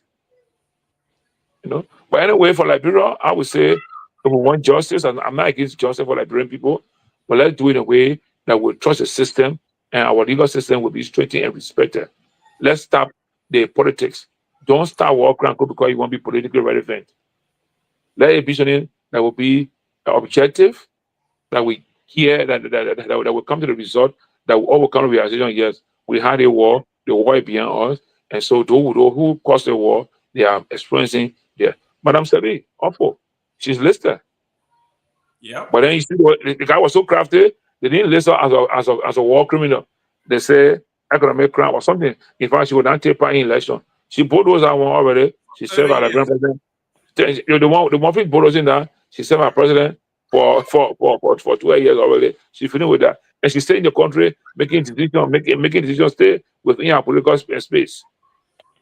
So what do we really want, Mr. Gayman? What do we really want in this thing? What do we want really?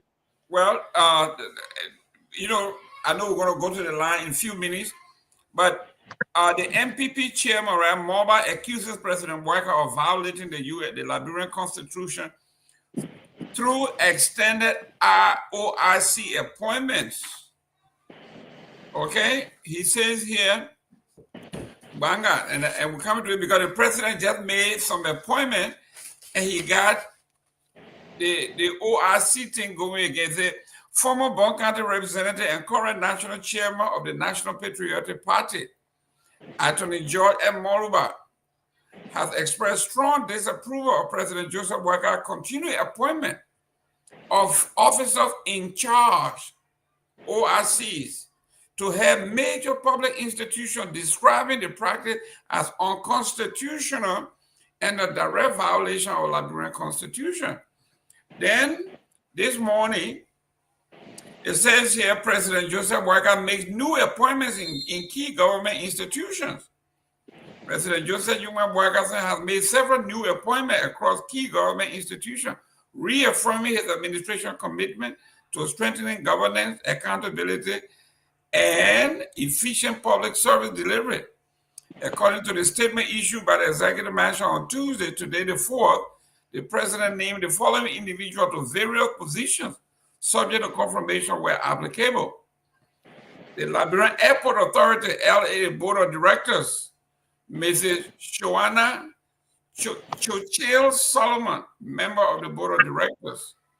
National Center for Coordination of Response Mechanism, Mr. Arthur Besma, Executive Director. Madam Sophie M.P. Reed, Deputy Executive Director. National Bureau of Conception, Councilor B. Rachel Yaba Doba, Officer in Charge. National Commission on Higher Education, Reverend Monen J. Duo, Officer in Charge.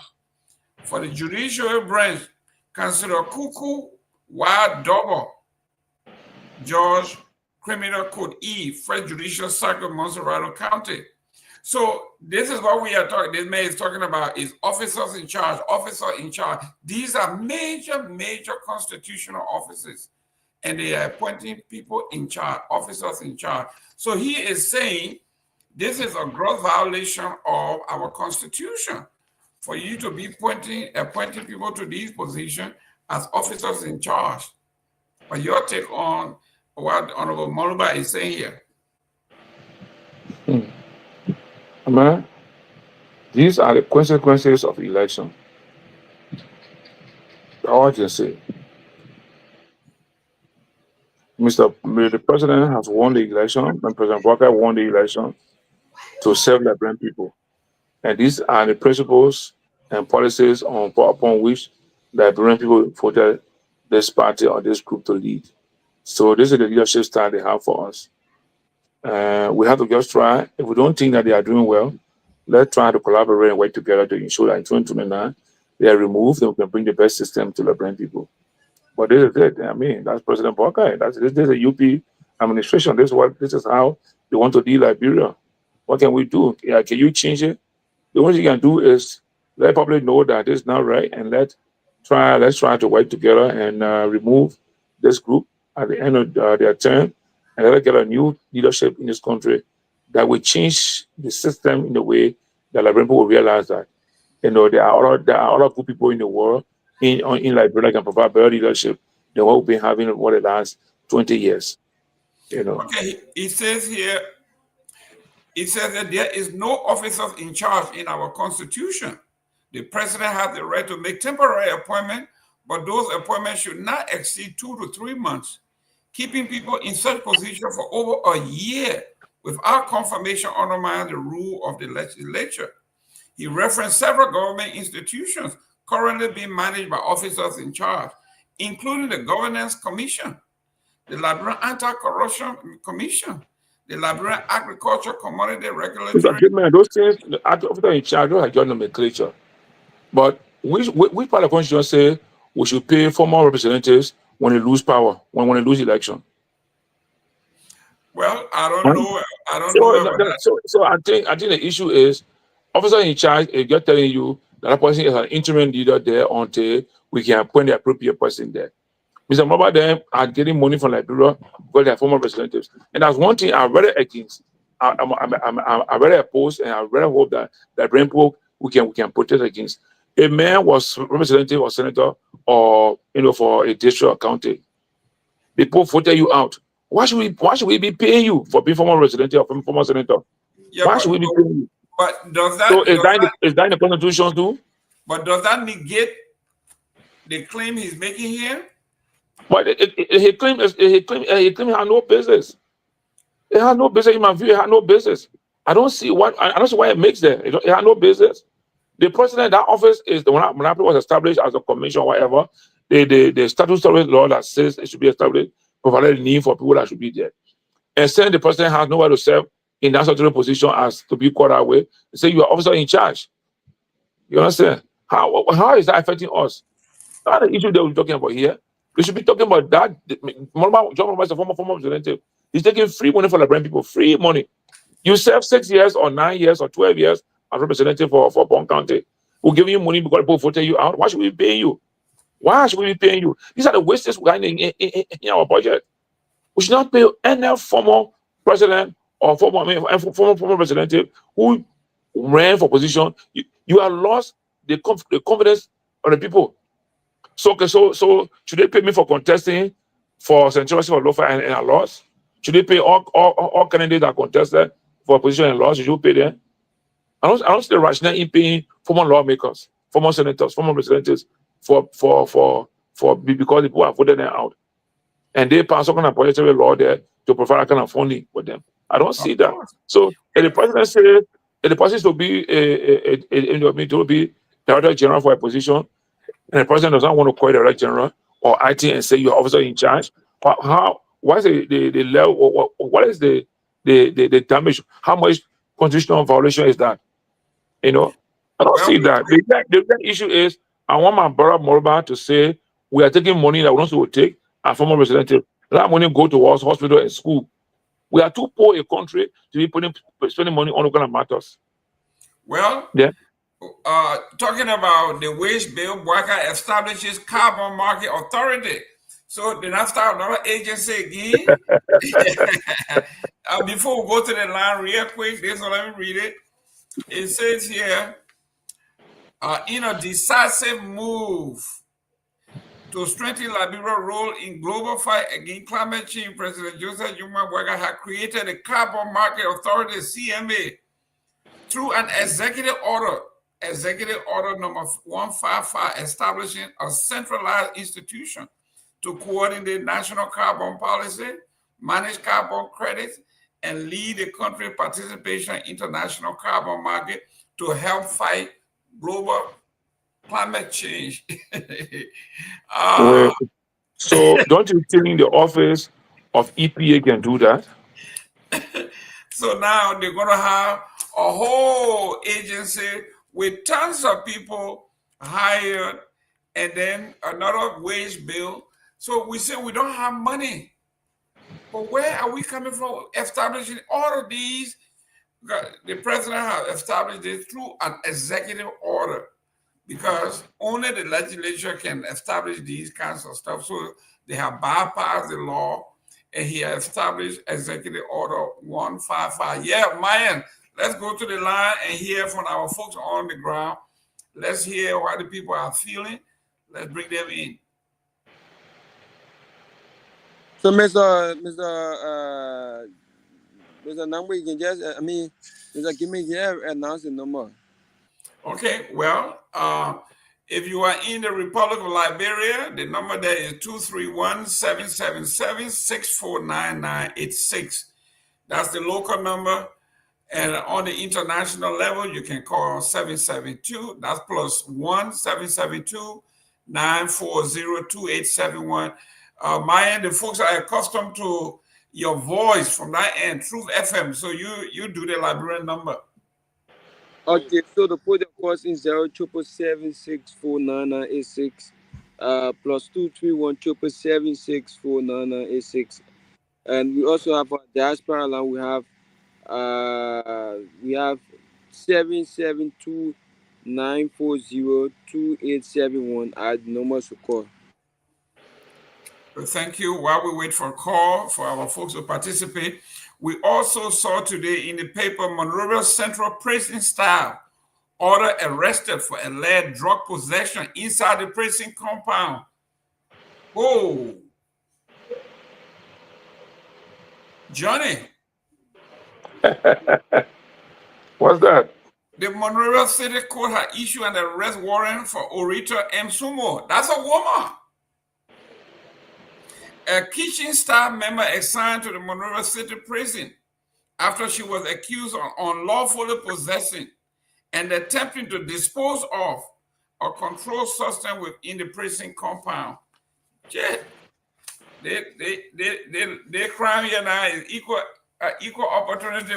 Everybody now, we be all.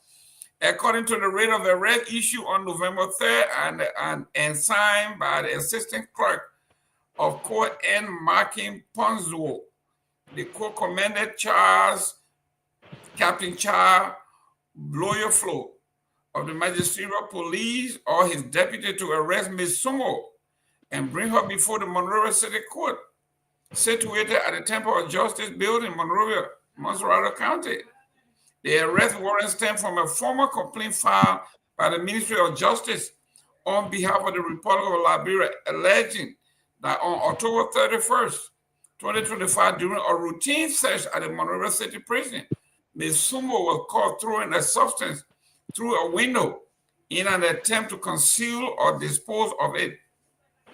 Officers reportedly retrieved the substance outside the building, which was later identified as kush, as a synthetic drug and estimated free value of $1,000. The rate charges Ms. Sumo with unlicensed possession, sale, and distribution of controlled substance and drugs in violation of Section 14107 of the New Penal Code of Liberia. The document describes her action as criminal illegal and unconstitutional. Nothing that they are contrary to the laws of the Republic of Liberia, threatening the peace and dignities of our nation. If arrested, Ms. Suma is to be brought before the Monrovia City Court to answer to the charges of unlicensed possession, sale, distribution of drugs. Johnny. So in the prison. In the prison, you know, Mr. Gilman, the issue of drug, like I always say on this show, it requires a holistic approach, holistic, strategic, and sustained approach, because it has permeated society for so many years, and so many people are getting involved with it, to the extent that at the prison compound, where people are sent for rehabilitation, and the individual, I mean, I'm speaking relying on the story that, you know, an individual who is responsible for the nutrition of those that are in prison, are serving a term or in pretrial detention, is involved with drug. See how dangerous our society is. See how the drug situation has spread and almost affected every sector, every society, to the extent that a cook who is responsible for the nutrition of those that are in prison is in possession. That is telling you that even those that are in prison, they are also making market with a woman that's doing the food for them. But there is a structure out there until our government agency can lay hands on those individuals that have a syndicate, that got a whole network. And I really pray and hope, I'm really thinking that our current leader for the LTEA, I know he's working very tirelessly. I don't think he can even sleep. Even when he goes home, he's thinking every day how he can fight drug in this country. Because to say to the extent that drug is in the prison compound, that's a network. Mr. Gilman. A huge quantity. It's a network. And if she had it, she's the one feeding those guys out in the place there. And those guys in the place have way of getting money to buy from her. Secondly, the manner in which she's being detected or suspected, you know, on this drug matter, I find it almost difficult to prosecute her and find her guilty. So, yeah, of course, when we're looking at evidence collection, you know, crime scene protection, crime scene, all kinds of things. Okay, the people are going there, they got a tip, or they are going to do a search. She heard about it, bam, she threw it through the window, like you seen. She threw it through the window, right? And somebody suspected her, she threw it through the window, yes. If somebody had just videotaped her while she was thrown into the window, that would serve as a level of evidence to link her to the crime. Because most times in investigation and in criminal trials, is to link the suspect or the accused to the crime, so you can find them guilty. But if you cannot link them to the crime, it will be hard to prosecute them. So like you say, they said she threw it to the window, and they noticed that they want to pick it up from there. Now they want to pick it up. They pick it up without any protection. They didn't wear gloves. So it would conduct a scientific and forensic evidence gathering for that substance. You may not pick that woman's fingerprint on that paper or on whatever it was in. You will get a fingerprint of those who went and pick it up from where it dropped. And though in that instance, you would not be able to link her to the crime of that drug. So I can see that they may charge her, send her to jail, pretrial detention. She'll be there until the state can gather the evidence and link her to the offense. Or if that offense is bailable, she can find money and go on bond and be out there until the state can get ready for prosecution, the matter. But as the story is, on the side of criminal justice system, I see it a bit difficult for the state to find out more guilty or link her to that crime of the drug.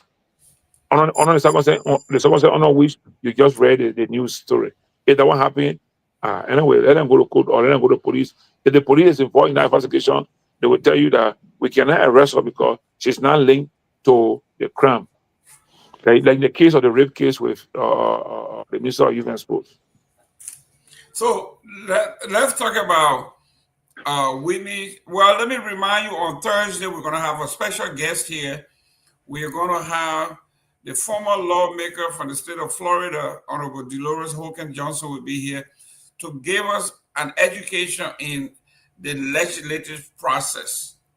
Because in Liberia, usually the lawmakers will tell you, my responsibility is lawmaking and oversight and blah, blah, blah, blah, blah. I am not supposed to build bridges. I'm not supposed to build schools. I'm not supposed to build hospitals.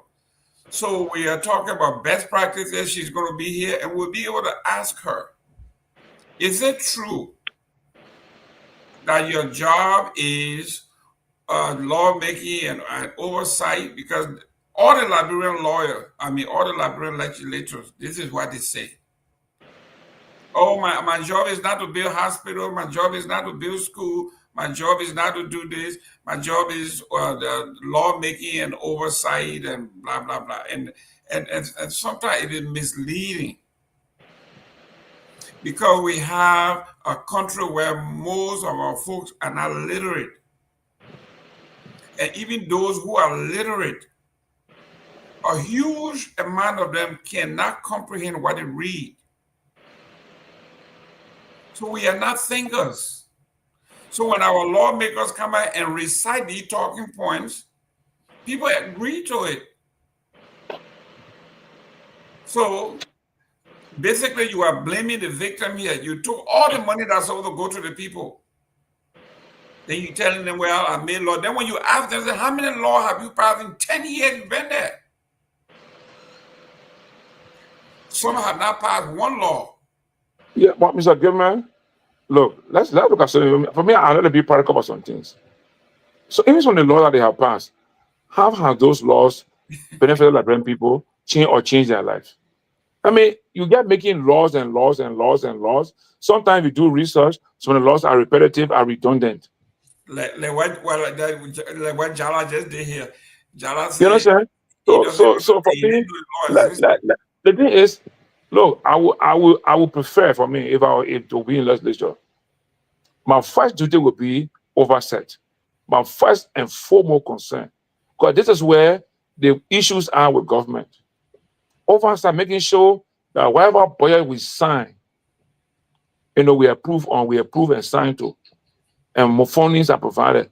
Those projects, those activities, those programs must be implemented as they are laid out. Follow up, make sure everything we approve in the budget is done. Oversight on those public offices that people are appointed, their statutory duties and mandates, making sure that they are doing it. Because I mean, if those laws that we have already, we can try to push those laws in our effort to use oversight to ensure that the laws and policies that we already got on hand are applied and implemented. Then we'll begin to see the faults along the way. Then we'll start making amendments. But we're not doing enforcement of the law. We're not doing oversight properly. We're not doing proper oversight.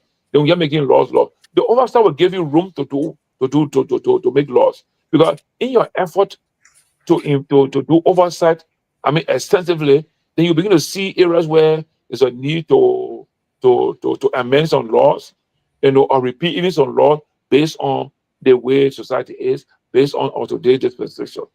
So for me, I will advise our current legislators, everyone from all the counties and on districts, let's focus firstly on oversight.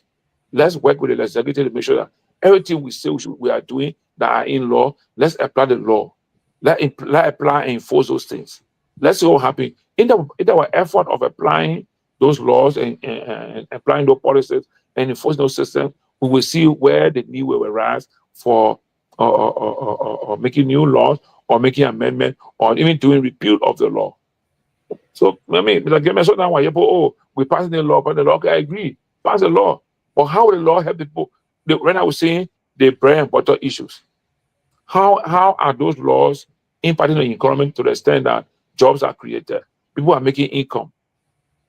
Look, you can't have a population that is about 65% between the age of 25 to 65, right? The real labor force. That whole group, they just floating all around, hanging around, doing nothing. Because there's no creation opportunity. The one money bought to in paper, LeBron can keep people dream. He said, when I was growing up in school, I want to be this and that, but I get out now, I can't even see opportunity.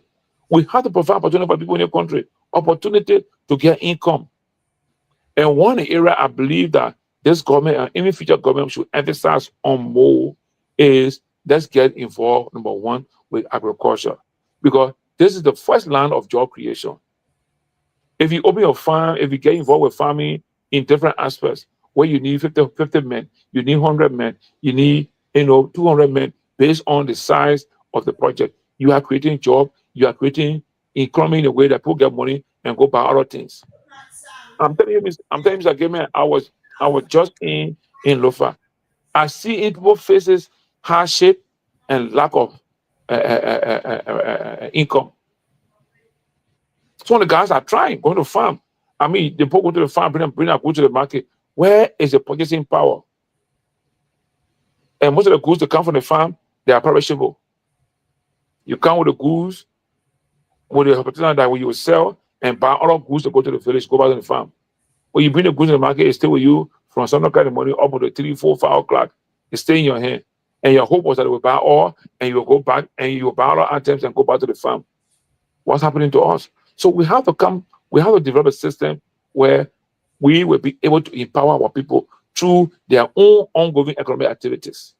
Then they will transition from the informal sector to the formal sector of the economy. But other than that, making new laws, well, they can go ahead and make new laws. But how are those new laws impacting our life? Even if the current law we got on agriculture or farming or whatever, if we can apply it to the fullest, we provide subsidy to the fullest to the people. We'll create jobs for ourselves. We'll get jobs. We'll make. Why you think Cote d'Ivoire food is no problem for them in Cote d'Ivoire? Food is no problem in Cote d'Ivoire. And agriculture is one of the major pillars of Cote d'Ivoire economy. Go online, do the research. Agriculture is the key pillar to the Ivorian economy. No matter what happens, global market, whatever happens on the global economy, whatever, Cote d'Ivoire is always almost stable because the foundation of the economy is agriculture. And it's not far from us. Are we not seeing? Are we not reading? Are we not hearing? What happened to our neighbors? How they're surviving? How they're doing well? To learn from them? What's happening to us? But to the extent that now we are importing oranges in Monrovia from Sierra Leone. We are importing watermelon from Sierra Leone. The other day I want to go buy watermelon from the market in Pinsway. I asked the guy, which farm are you coming from? He said, no, I brought it from Sierra Leone. You can imagine that, right? The man brought truckload of watermelon from Sierra Leone to come sell on our market here. He said that the Sierra Leone government is providing support to the farmers there, and so they are importing goods here to sell on our market, or what is happening? We have to empower our people through their already means of living condition while we're moving towards bringing sophisticated industrial system here. We have something to our advantage, but we're not thinking about it. That's the problem. Agriculture is, for me, agriculture is a key number one step to transforming this country, agriculture. Because if everybody got food to eat, we are okay, our mindset will be different, then allowing people can say, I'll give back a rest, you do this for me. Well, hello, brother Nagbe, how you doing? The number, welcome. Hey, gentlemen, how are you? It's good to be with you, man. Let me welcome our audience too. Thanks for joining us. Please don't forget to share the show. Yeah, you were talking about oversight, Johnny, and I pulled this, I'm a article man, I got everything here. And this leaked document we talked about yesterday, talk about oversight. People don't, like I said, when these lawmakers are reciting these things, their talking point that somebody gave them, they just say these things like, a new amendment in the ArcelorMittal document. Those people sat over there and somebody sneaked in a supremacy clause. A supremacy clause that says Mittal still has supreme power over the Liberian Constitution. And nobody, yes. This is the article right here. It says, leaked telemetry deal 6 continue real monopoly with careful worded legal clauses, supremacy clause. It says here, this is a leaked draft.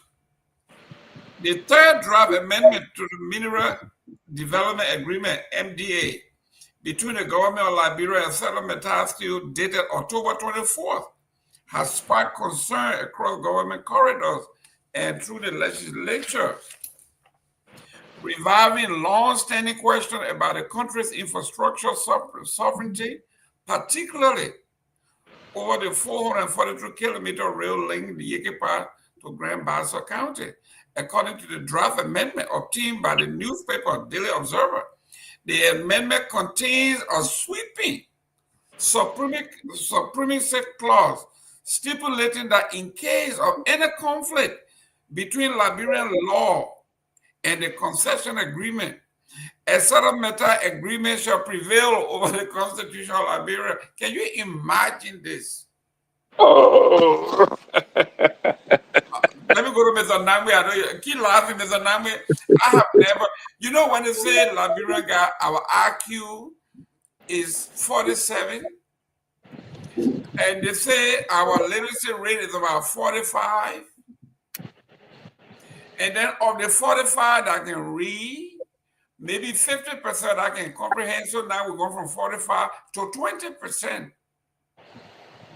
that can actually comprehend.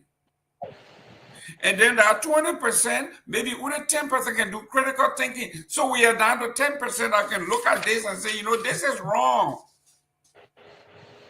How can we pass a law that the legislature is the only body that can do this contract, ratify it, have been ratified, then somebody went snuck in this kind of stuff and the president signs it. Johnny. Oh, so Mr. Gayman, has the president signed that already? Oh, but this is what they are going by now. Is that this is not just a legal technicality, it is a sovereign issue. A government so familiar with the matter told the Observer, no contract between a state and a company should have this power to override our national laws or limit the authority of the legislature and the courts of Liberia. So, Mr. Gayman, that is why we hardly get, or we hardly have a real Western investment in Liberia, because those countries have strong laws, strong regulations over their citizens who are in business, even in their country and outside their country. And these guys from Asia, China, or India or wherever, when it come to Africa, they don't consider those kind of rules. They are prepared to bend the rule. They're prepared to, so they can most times succeed in countries where rule of law can be manipulated by them, and they don't have anybody to chastise them back home. But if that cannot be done, whatever you're talking about can be done by an American government or an American company in Liberia. No. They will have an issue. It will not be done by any American government, because they know the penalty that they will face even back home. Nobody's government, nobody's company will do that in Liberia. You understand? But it will be the Asians, because they also are like us. We are all poor people, because few of them manage to manipulate or get away to get some money and come to Africa, come to Liberia, dominate us. Same thing with the Jetty guy who is running the rubber business. Same thing with the Asla Mita. You understand? So I'm happy that somebody pick it up. They have flag it. But the sad part of it is that, that is a serious crime, because if the original document did not have that clause in it, when it was passed by the legislature and everything. So at what point did that additional clause come into being into that document? At what point? But listen to this. It's, according to Global Witness, metal tactics is not new to Liberia. The Guardian, referencing a 2006 Global Witness report, 2006, noted that the steel giant embedded a similar clause in a 2005 agreement with the Liberian government. The contract includes a stabilization clause often used to give protection to a company's investment, which Metascue say is necessary for the 25-year deal. And the government agreed to that. But the Global Witness report says the agreement goes even further, allowing Metascue to pick and choose which new law in the future will comply. They will comply with. This is how these people wrote their law. So Mr. Gayman, you remember some time back, ArcelorMittal presented, I think, 100 or more pickup trucks to the Liberian legislature during Madam Sadiq time. And one single person was the one among the whole legislature that refused that pickup. Was then the senator of Bon County, Franklin Siako, a man that has tried to live a life of integrity and decency.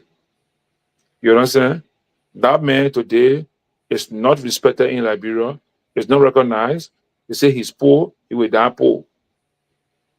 You come to do an investment in my country, then you provide 100 pickup trucks for all members of legislation. And everyone then took a pickup. What is that? Isn't that an inducement? And conflict of interest, yes. Yeah, isn't that an inducement? You can't do better. If you want to do something for the people, let that be part of social corporate responsibility. Give the pickups to maybe part of your social corporate responsibility to the community or somewhere else. But they brought it to the legislators. And they all took it with the exception of Franklin Siako from Bon County then. And because the man was one of the people in the house that stood up for decency, integrity, and to fight corruption, his first term of 6 years, because he contested along with Franklin, with Bromsky in 2011, he did not recontest. Nobody in Bon County sees him as a leader anymore, and to that extent. So again, ArcelorMittal will do this because our ground is fertile for the kind of matters, the kind of things. And that's why, as I said, these things will always come from third world countries like India, China, and about to come to us always. You will not find any European company coming here to invest and allow the country to happen to us. They will not, because their own country has regulation and restriction on them for the kind of matters. So I really hope that we can conduct an investigation to identify at what point that company of the law was cited on whose supervision or guardian, and then we can bring in the book. And I will ask the legislature to call for review of that immediately, because if the original document does not include that, how can that part begin, that section of the agreement, it was identified? Who included it? Because normally, when it comes from the legislature, it goes to foreign ministry now to be printed into handbills. Mm-hmm. So I'm suspecting, I'm not saying I'm correct, I'm suspecting that insertion may have taken place before getting to the foreign ministry, or it took place at the foreign ministry. Yeah. That's my suspicion. As if I want to conduct investigation, I'm looking for way of connection, right? Because it left the legislature, the lower house, went to the upper house. And if that section was not included during the lower house component of the argument and went to the upper house Senate, that wasn't included there. Then by elimination, the legislature is out. But to some extent, the clerk or the secretary of legislature will be part of my people of interest in conducting how this part of the law got included. Because the secretary of the secretarial branch of both branches are the one who can compare now and refer to the foreign ministry for printing of the law into handbills. So if I have to conduct investigation, the first people I see of person of interest that are the clerks at the legislature. Second area is where we do the printing of the law or the act into a handbill. And if you conduct the research on that side, or you conduct the investigation on those two institutions or components of the system, you will find a leeway into when and how that section got included. If and only if our two houses, the lower house and upper house, say that was not part of what they signed up to. Well, at least they gave the George Weah administration credit. He said during the government of President George Weah, the legislature rejected Meta proposed third revised MDA on grounds of sovereignty and the need to preserve multi-user access to the rail line with an independent operator. That rejection remains a key precedent, reflecting widespread concern in the Republic of Liberia about Meta Steel. So at least somebody stood up. We see why some of these folks, they ban and they put their money together to get these guys out of the country, because they were talking about sovereignty and independent operator, and they didn't want this or want that. This is what the Guardian is saying. They were the only one. Can you imagine doing Ellington 2005? They got away with murder, 12 years. Yeah. And then during the Jovial time, they came and put some blackish there, and they say, okay, you guys, this is what you want to do. And we saw what happened. This sustained campaign against those guys about sanctions, about corruption, things that never even happened, about murdering people, the three missing boys, and all of these things they say were crime. Now that they are in power, they have the judiciary, they have the police power, they have investigating power. Whatever happened to all of these allegations? They said 3 boys got missing. They went crossing river, and somebody killed them. Moses was part of it. President Weah was part of it. All these things they were talking about. So what happened to these things? Now we are seeing here, the international wire is saying these people were doing something good for this nation, at least on this particular one. Yeah. But I mean, Mr. Gayman, this is the propaganda that some all refuse to understand. Let me take you back when they had the issue of 16 billion getting missing, and I asked a colleague of mine, I said, so just imagine 16 billion. You really know what to call arithmetic, $16 billion, Liberian dollars. I told the guy, look at the brain economy, look at the brain market around here. If you think that kind of money got missing or got stolen from central bank or from somewhere and in the country, because they can't spend anywhere else in the country, you will not know. You will not feed the money in the country. You will not feed 16 billion in the country being spent. But just watch around December when all of you guys send money down for Christmas. Come and happen if you did. When all of you, the almost 1 million plus Liberians in the diaspora, when you guys send money to Liberia in the Christmas season, you can see how the money can be. You can see, you can feel the money. You can feel the impact of the money on the economy. So I told somebody, I said, I don't believe this thing. Don't be discussing it around me. I thought my own man, you got to go, I saw a continue to Garguah house and all kind of things. My brother, so I will be able to go through some systems to have analytical mindset. Don't just see a blue, say agree that blue. So now ask question, how can it become blue? Which 2 colors make it blue? Then you convince that it's really blue.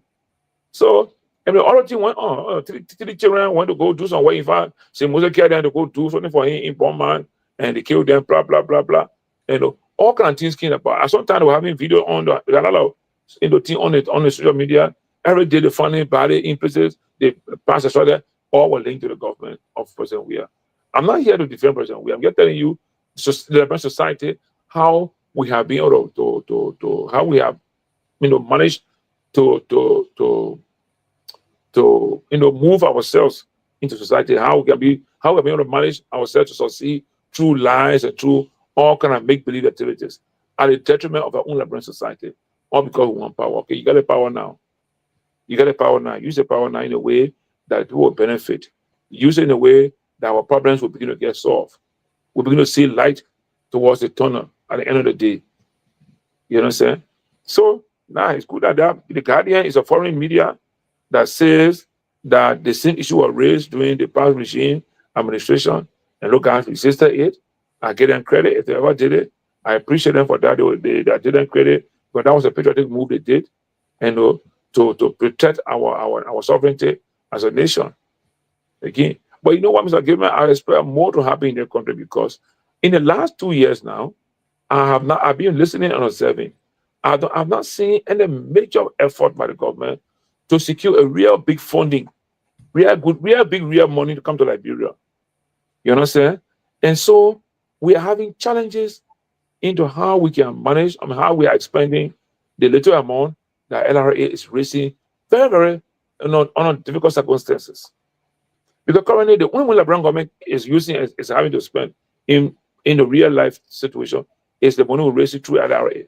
So I have not seen us I've not seen my government going to make real major effort or inroad in the international space to bring a real money like maybe the 300, 400 million come to Liberia for something to start that will move the economy in the next 15, 20 years, as a foundation.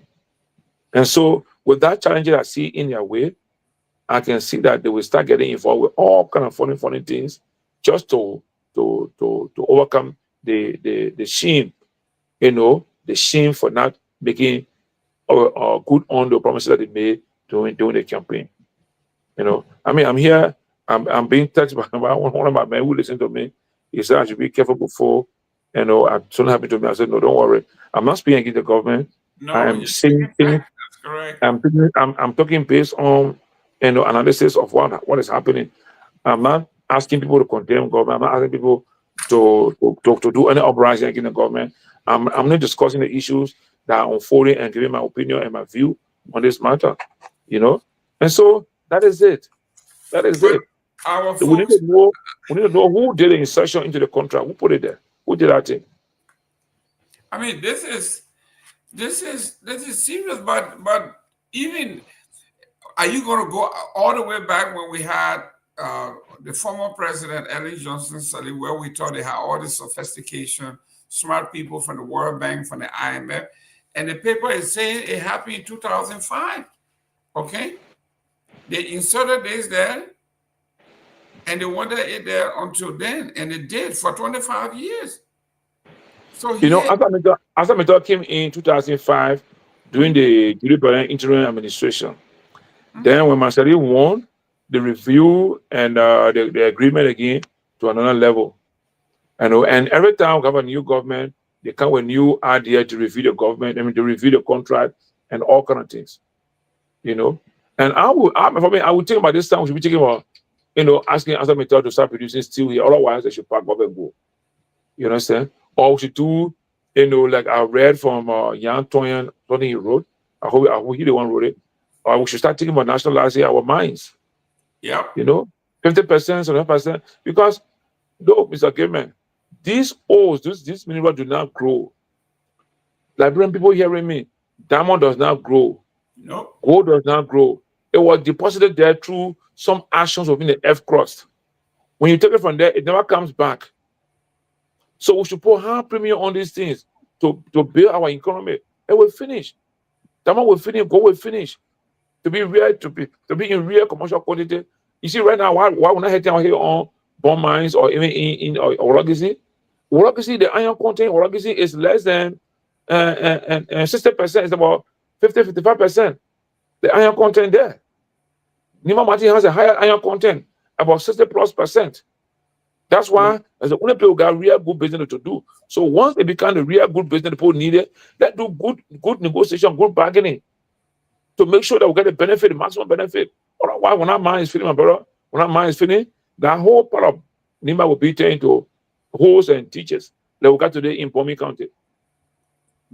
So we should put more premium on it. And that's why I can get annoyed when I see government passing moratorium on rubber business. I say, what is wrong with rubber business? Rubber will grow. The soil is here. FASU in 2007, 2006, FASU cut almost all the trees down to replant. And today they got new rubber trees again. We cannot replant diamond and gold. You cannot replant any mineral in the ground that you found there. They were placed there. They were made there due to some activities in the earth crust. Millions of years ago. Yes. And then you depleted. It would take another million years, maybe. But nothing come back say that those were formed from the onset of the creation of the earth, of the creation of the formation of the earth. They're not going to recreate. They're not going to recreate. No. They are there. They don't grow. They were growing. You will see them. They'll see them increasing in size. And everybody is talking about it. I will take it from here and go deposit in a part of my home so it can grow over time. No, it will not grow. Yeah, man. But what is the major commodity out of the earth in Lofa? I know Bapolu is the diamond and the gold. I think it was a mistake to cut the county into two and took all the better part of it and give it to Buffalo. So what y'all got left over there in Lofa? No, but Mr. Gayman, whether you it's in Buffalo or it's in Kehleboe or it's in Bomi or Maryland or wherever, it's in Liberia. We're looking at the management of a natural resources for the good of Liberian people. If you find good diamond in Nima County, you will sell it. It should benefit Liberian people. It should help to improve schools, improve hospitals and things. So, talking about Lofa has small portion that has gold, like around the Zozo, Salaye area, and a little bit part of, I think, the Bandi region, but not in high quantity. Most of the gold area I find around Lofa in the Salaye region, or it's just like done about alluvial money, and people are going to dig looking for things. Some people go, there's a river called Via River.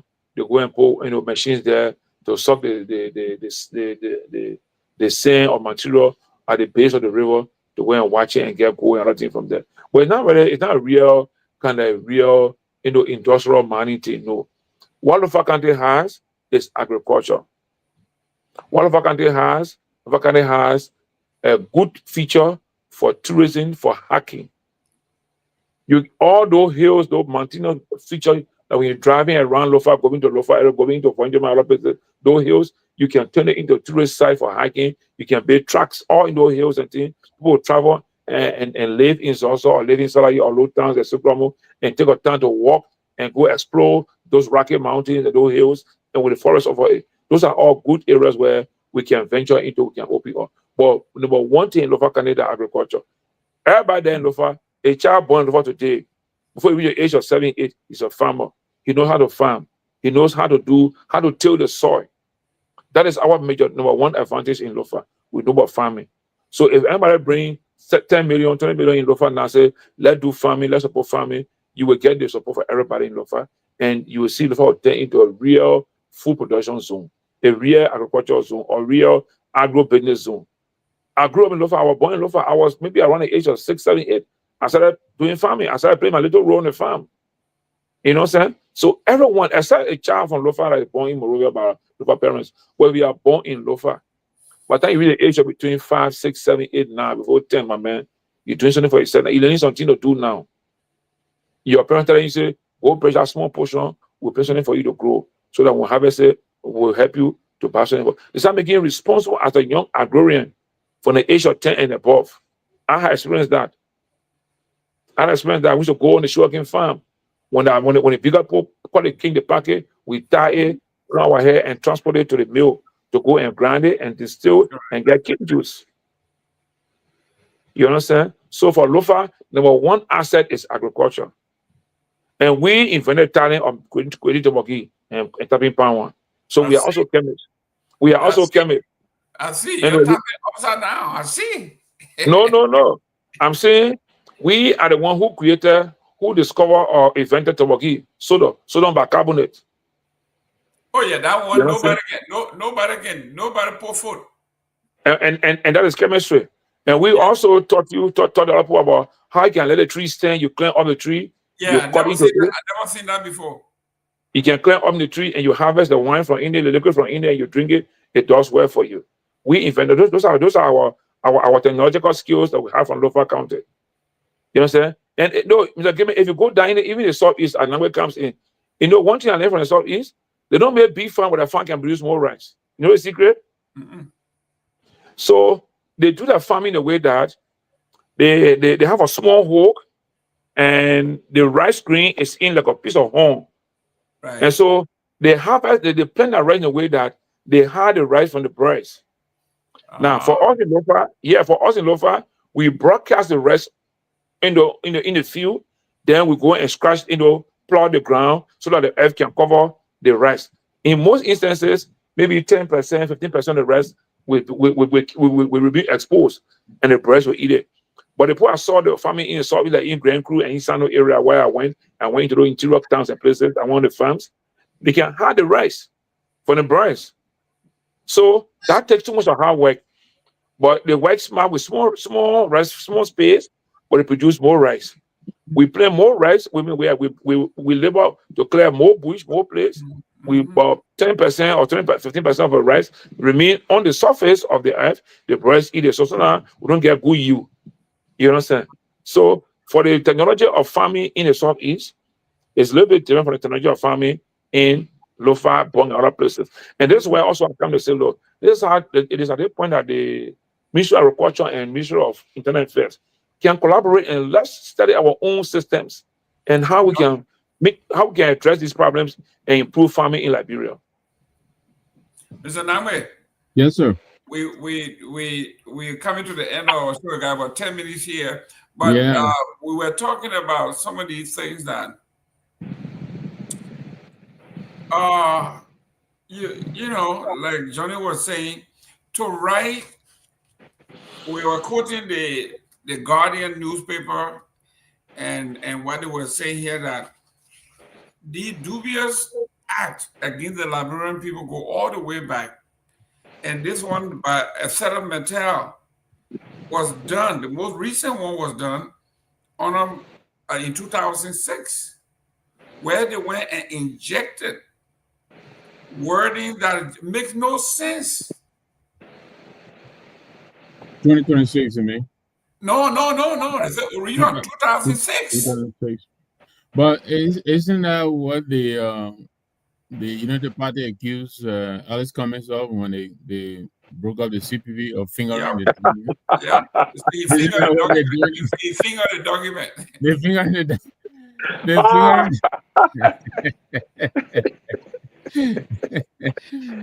you know, but it's and I'll come back to that quickly, but let me go back to Johnny.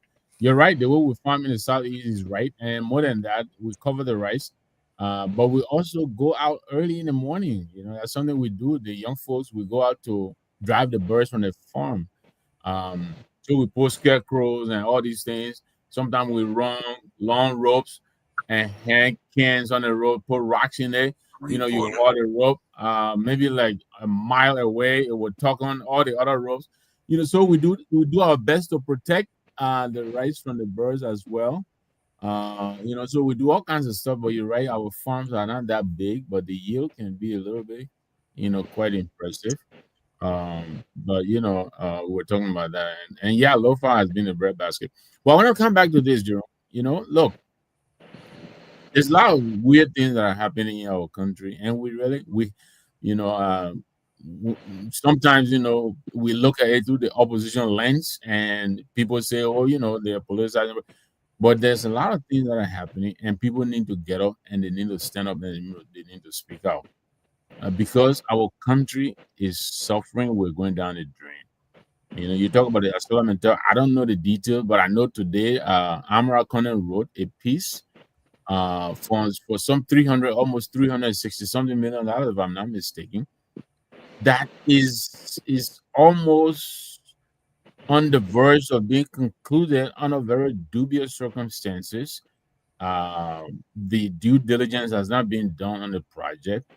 The purported financier is questionable, whether they have the capacity to deliver. And this has always been the concern in our people. People come in with dubious portfolios. We do not vet them properly, and we give them these big contracts and advance them some money. They go and use that money and come back, you know, and multiply it. You know, why don't we use our local people? So Amara Conan is writing about this. I think the government is supposed to put up 145 million, and the rest of this money is supposed to be raised by this investor, and then he will reap his money by installing tolls on these roads. And the roads are mostly in the northeast, you know, Bombay and other parts. Then there is the whole question of Musability and the CMC. You know, the government is fighting a private public partnership, something that we thought they would embrace. You know, politics aside, you know, a lot of good that could come out of these engagements by the CMC. The government could collaborate with us, and you know, we're not going to be that naive, you know, not to let them take some of the credit. But in an attempt to deny us, they're denying a large number of our people the development that they badly need. You know, we went in Nimba. There was no problem. We built a bridge, inaugurated. We went to Bapulu to build a bridge. All of a sudden, the government started feeling uncomfortable. And what do we get? We get a muzzling of Shrimex through Amos Tapet, Emmanuel Nukwe, Prince Moi, Vice President Kong, and Shrimex. The storage fee that they've been paying to Shrimex, they cut it from 35 cents to 2 cents, all because they want to muzzle Shrimex. Not only that, they said they were going to build a bridge. This is back in July. We haven't heard a point from them. And our people continue to languish in Bapulu. So we come into Bonkante and we're trying to build a bridge that will cost us over $500,000.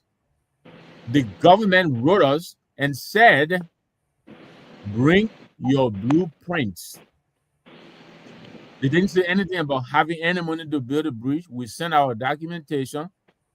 And after months and months of cooking up their boo, now they come back and they tell us, oh, you know, there was money already allocated for this bridge. We're going to do it. Jimmy, don't lie. Johnny, don't lie. This is serious stuff. But we're ending the budget year. Where was this money that was in the budget anyway? There is no money there. They're lying. They don't have the money. They don't have the money. But Nagbe, let me read this to you. It says here, the Minister of Public Works acknowledges receipt of your letter dated on the 16th of October 2025, submitting design document for the construction of the 30-millimeter bridge in Bon County. We wish to inform you that the government of Liberia, through a budgetary allocation to the Ministry of Public Works, has planned for the construction of the subject bridge, this particular bridge that you're doing, and in the process of finalizing all technical documents for procurement of a contractor. Look, we talked a day before you got here. I'm sure. I'm sorry. I'm bringing you back. No, I know. I heard part of the show in and out when what I was doing. You know. But. Yeah, we want you to chime in on it because they said they have allocated the money in the budget. They didn't tell which budget, whether it's this year, last year, or the coming year. Everything is just vague, so you can't hold them to it.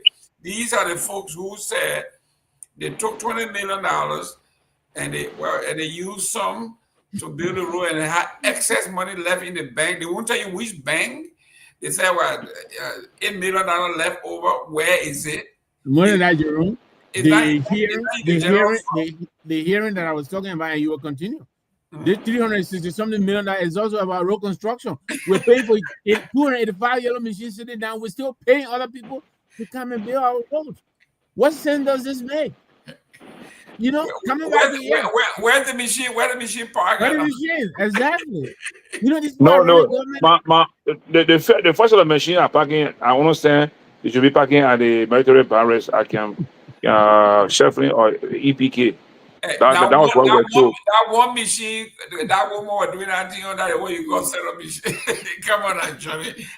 They did a woman walking around. She had everybody clapping. They had AI people, fake people on the street clapping. And so to continue, this $377 million we're talking about again, Mama Kability name is tied to it again. Again. So Amara Connie has been writing of late. I know he's the most hated man now in the UP, but you know, he's walking the middle line. He's keeping it straight. He's telling it like it is. He's saying it that the same mistakes that the immediate past government made that made them to only sit in the mansion for one term, this government is repeating the same mistakes. They're doing the same thing. Our people are taking an eye to the budget that they're talking about. There's no money in the budget for any George River Bridge in Bong. There is no money. That's a lie. So they're either going to put it in the 2026 budget, or they're going to recalculate like they were trying to do the last time after they took the money out and spent it to remove COFA, and they got broke even midway, half of the year before the budget year could end. Maybe that's what they're going to do again. But these are very concerning because all of this thing is the sum total of all of this. I'm sorry, is that our people are the ones who are burdened, who are suffering. But go ahead, Jerome. Yeah, your countryman, Dr. Reverend Luther Martin says, as long as he is chairman of the Unity Party for 200 years, they're going to run this country. You tell him about you talk about they will lose election. Where you coming from with this thing? And the message, all right, I happy word.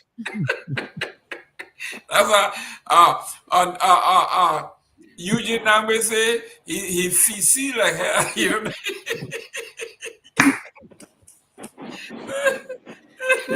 Eugene Nagbe they're so fishy to get a joy. He had to go protest in the president yard. He pick up people from all over the street. All over the street. Johnny, it past our bedtime. It's 12 o'clock in Liberia. Yeah. Your closing party or your closing comment so we can go. My closing comment is You're not fishy. My closing comment is to appeal to my Liberian people, all of us. Let's hold our government accountable. Let's ask our government to provide all our basic services and basic needs, and let the government see other political parties or organizations as partners in progress, partners in the development of the country. You know, I mean, there are several areas in Liberia that need bridges. Several places, southeast, northeast, southwest, everywhere in Liberia need bridges. And our government knows that they don't have the strength to do all those bridges. So if you have friends from other parties trying to complement the government effort to build bridges, we should get work together and build bridges so that our people can have access to wherever they want to go. Let peace prevail, let law prevail, let justice prevail, and let the people benefit from the good things that God has given us. Thank you. We're not selling the country. Yvonne, you see when you buy some stuff and you get stuck with it, they say, well, buy as is, right? So you start with Liberia. Yeah, go ahead, Victor. No, I was just about to say what Yvonne said, but thank you. Let me thank Johnny too. At least you came here and kept your company. Sorry I had some work-related things. But thank you also for coming and holding down the fort. Thanks to our guys. This changing the daylight savings time it messed me up. We can have a yeah, but thank you all very much. But listen, we CMC, the one good thing that hopefully will come out of this, except that the government, they continue to lie, they're not doing what they say they will do, but they'll be chasing around. We're about to move the bus, so we're going to identify another. We're going to identify another bridge. So they'll follow, and then we're going to move to the southeast, and so. Well, guess what? I am surprised that the Bon-County people, if Musa goes to Grand Bassa or Santo or Maryland, the Marylander will stand up.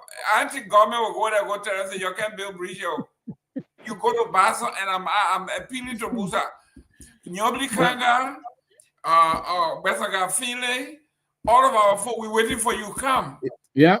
That's what our people need now. They need to demand their infrastructure. Of course. The Babalu people, they need to go to Borokana and other people. She took the police over there to stop us from going near the bridge. With guns. She did. So now Primo is going to deploy part of the police over there too. I know they will run out of police people. Now one pickup anyway, truck. Thank you very much for the show. Now one pickup truck they get each county the tire with bus because how can that whole county get chasing CMC all day? And the police went behind. The LDA went behind. They said they can borrow money from the money changers to go and chase the truck. Ladies and gentlemen, we're good turning in. Listen, next on Thursday we're going to have the former representative, Honorable Dolores Hogan Johnson will be here to talk to us about legislative processes and how she was able to do it being a minority in the House. We're going to be talking to that. And Tavi is working on a group of medical experts to come for us to talk about breast cancer. About time Tavi did something productive. Yes. You know what I mean? She related to Gongloe. Soon you call that name will pop up. So, guys, thank you very much. But before you go, my man, tomorrow your boy Jack Sherry will be out, and my girl Mikey Sherrill will be the governor of New Jersey. And you're getting your socialist man Houdini. You're getting Houdini in New York. You're keeping him. Houdini, whatever it is. Tell people to pop it up. Yeah, Houdini say free housing, free food, free medical, free childcare. And people say, well, all the free thing, where are you gonna get the money from? They don't worry. I will tax them. We got it. But tell me how you doing with Leo, my dear. I was just messing with you. I know you're very productive. I told you she was gonna pop up. You see? Yeah, you did. Tell me. Send me the time, the date, and we'll do the flyer because we really want to talk about the breast cancer thing. Thank you, guys. See you tomorrow. Let's do it tomorrow. Good night, guys. Okay.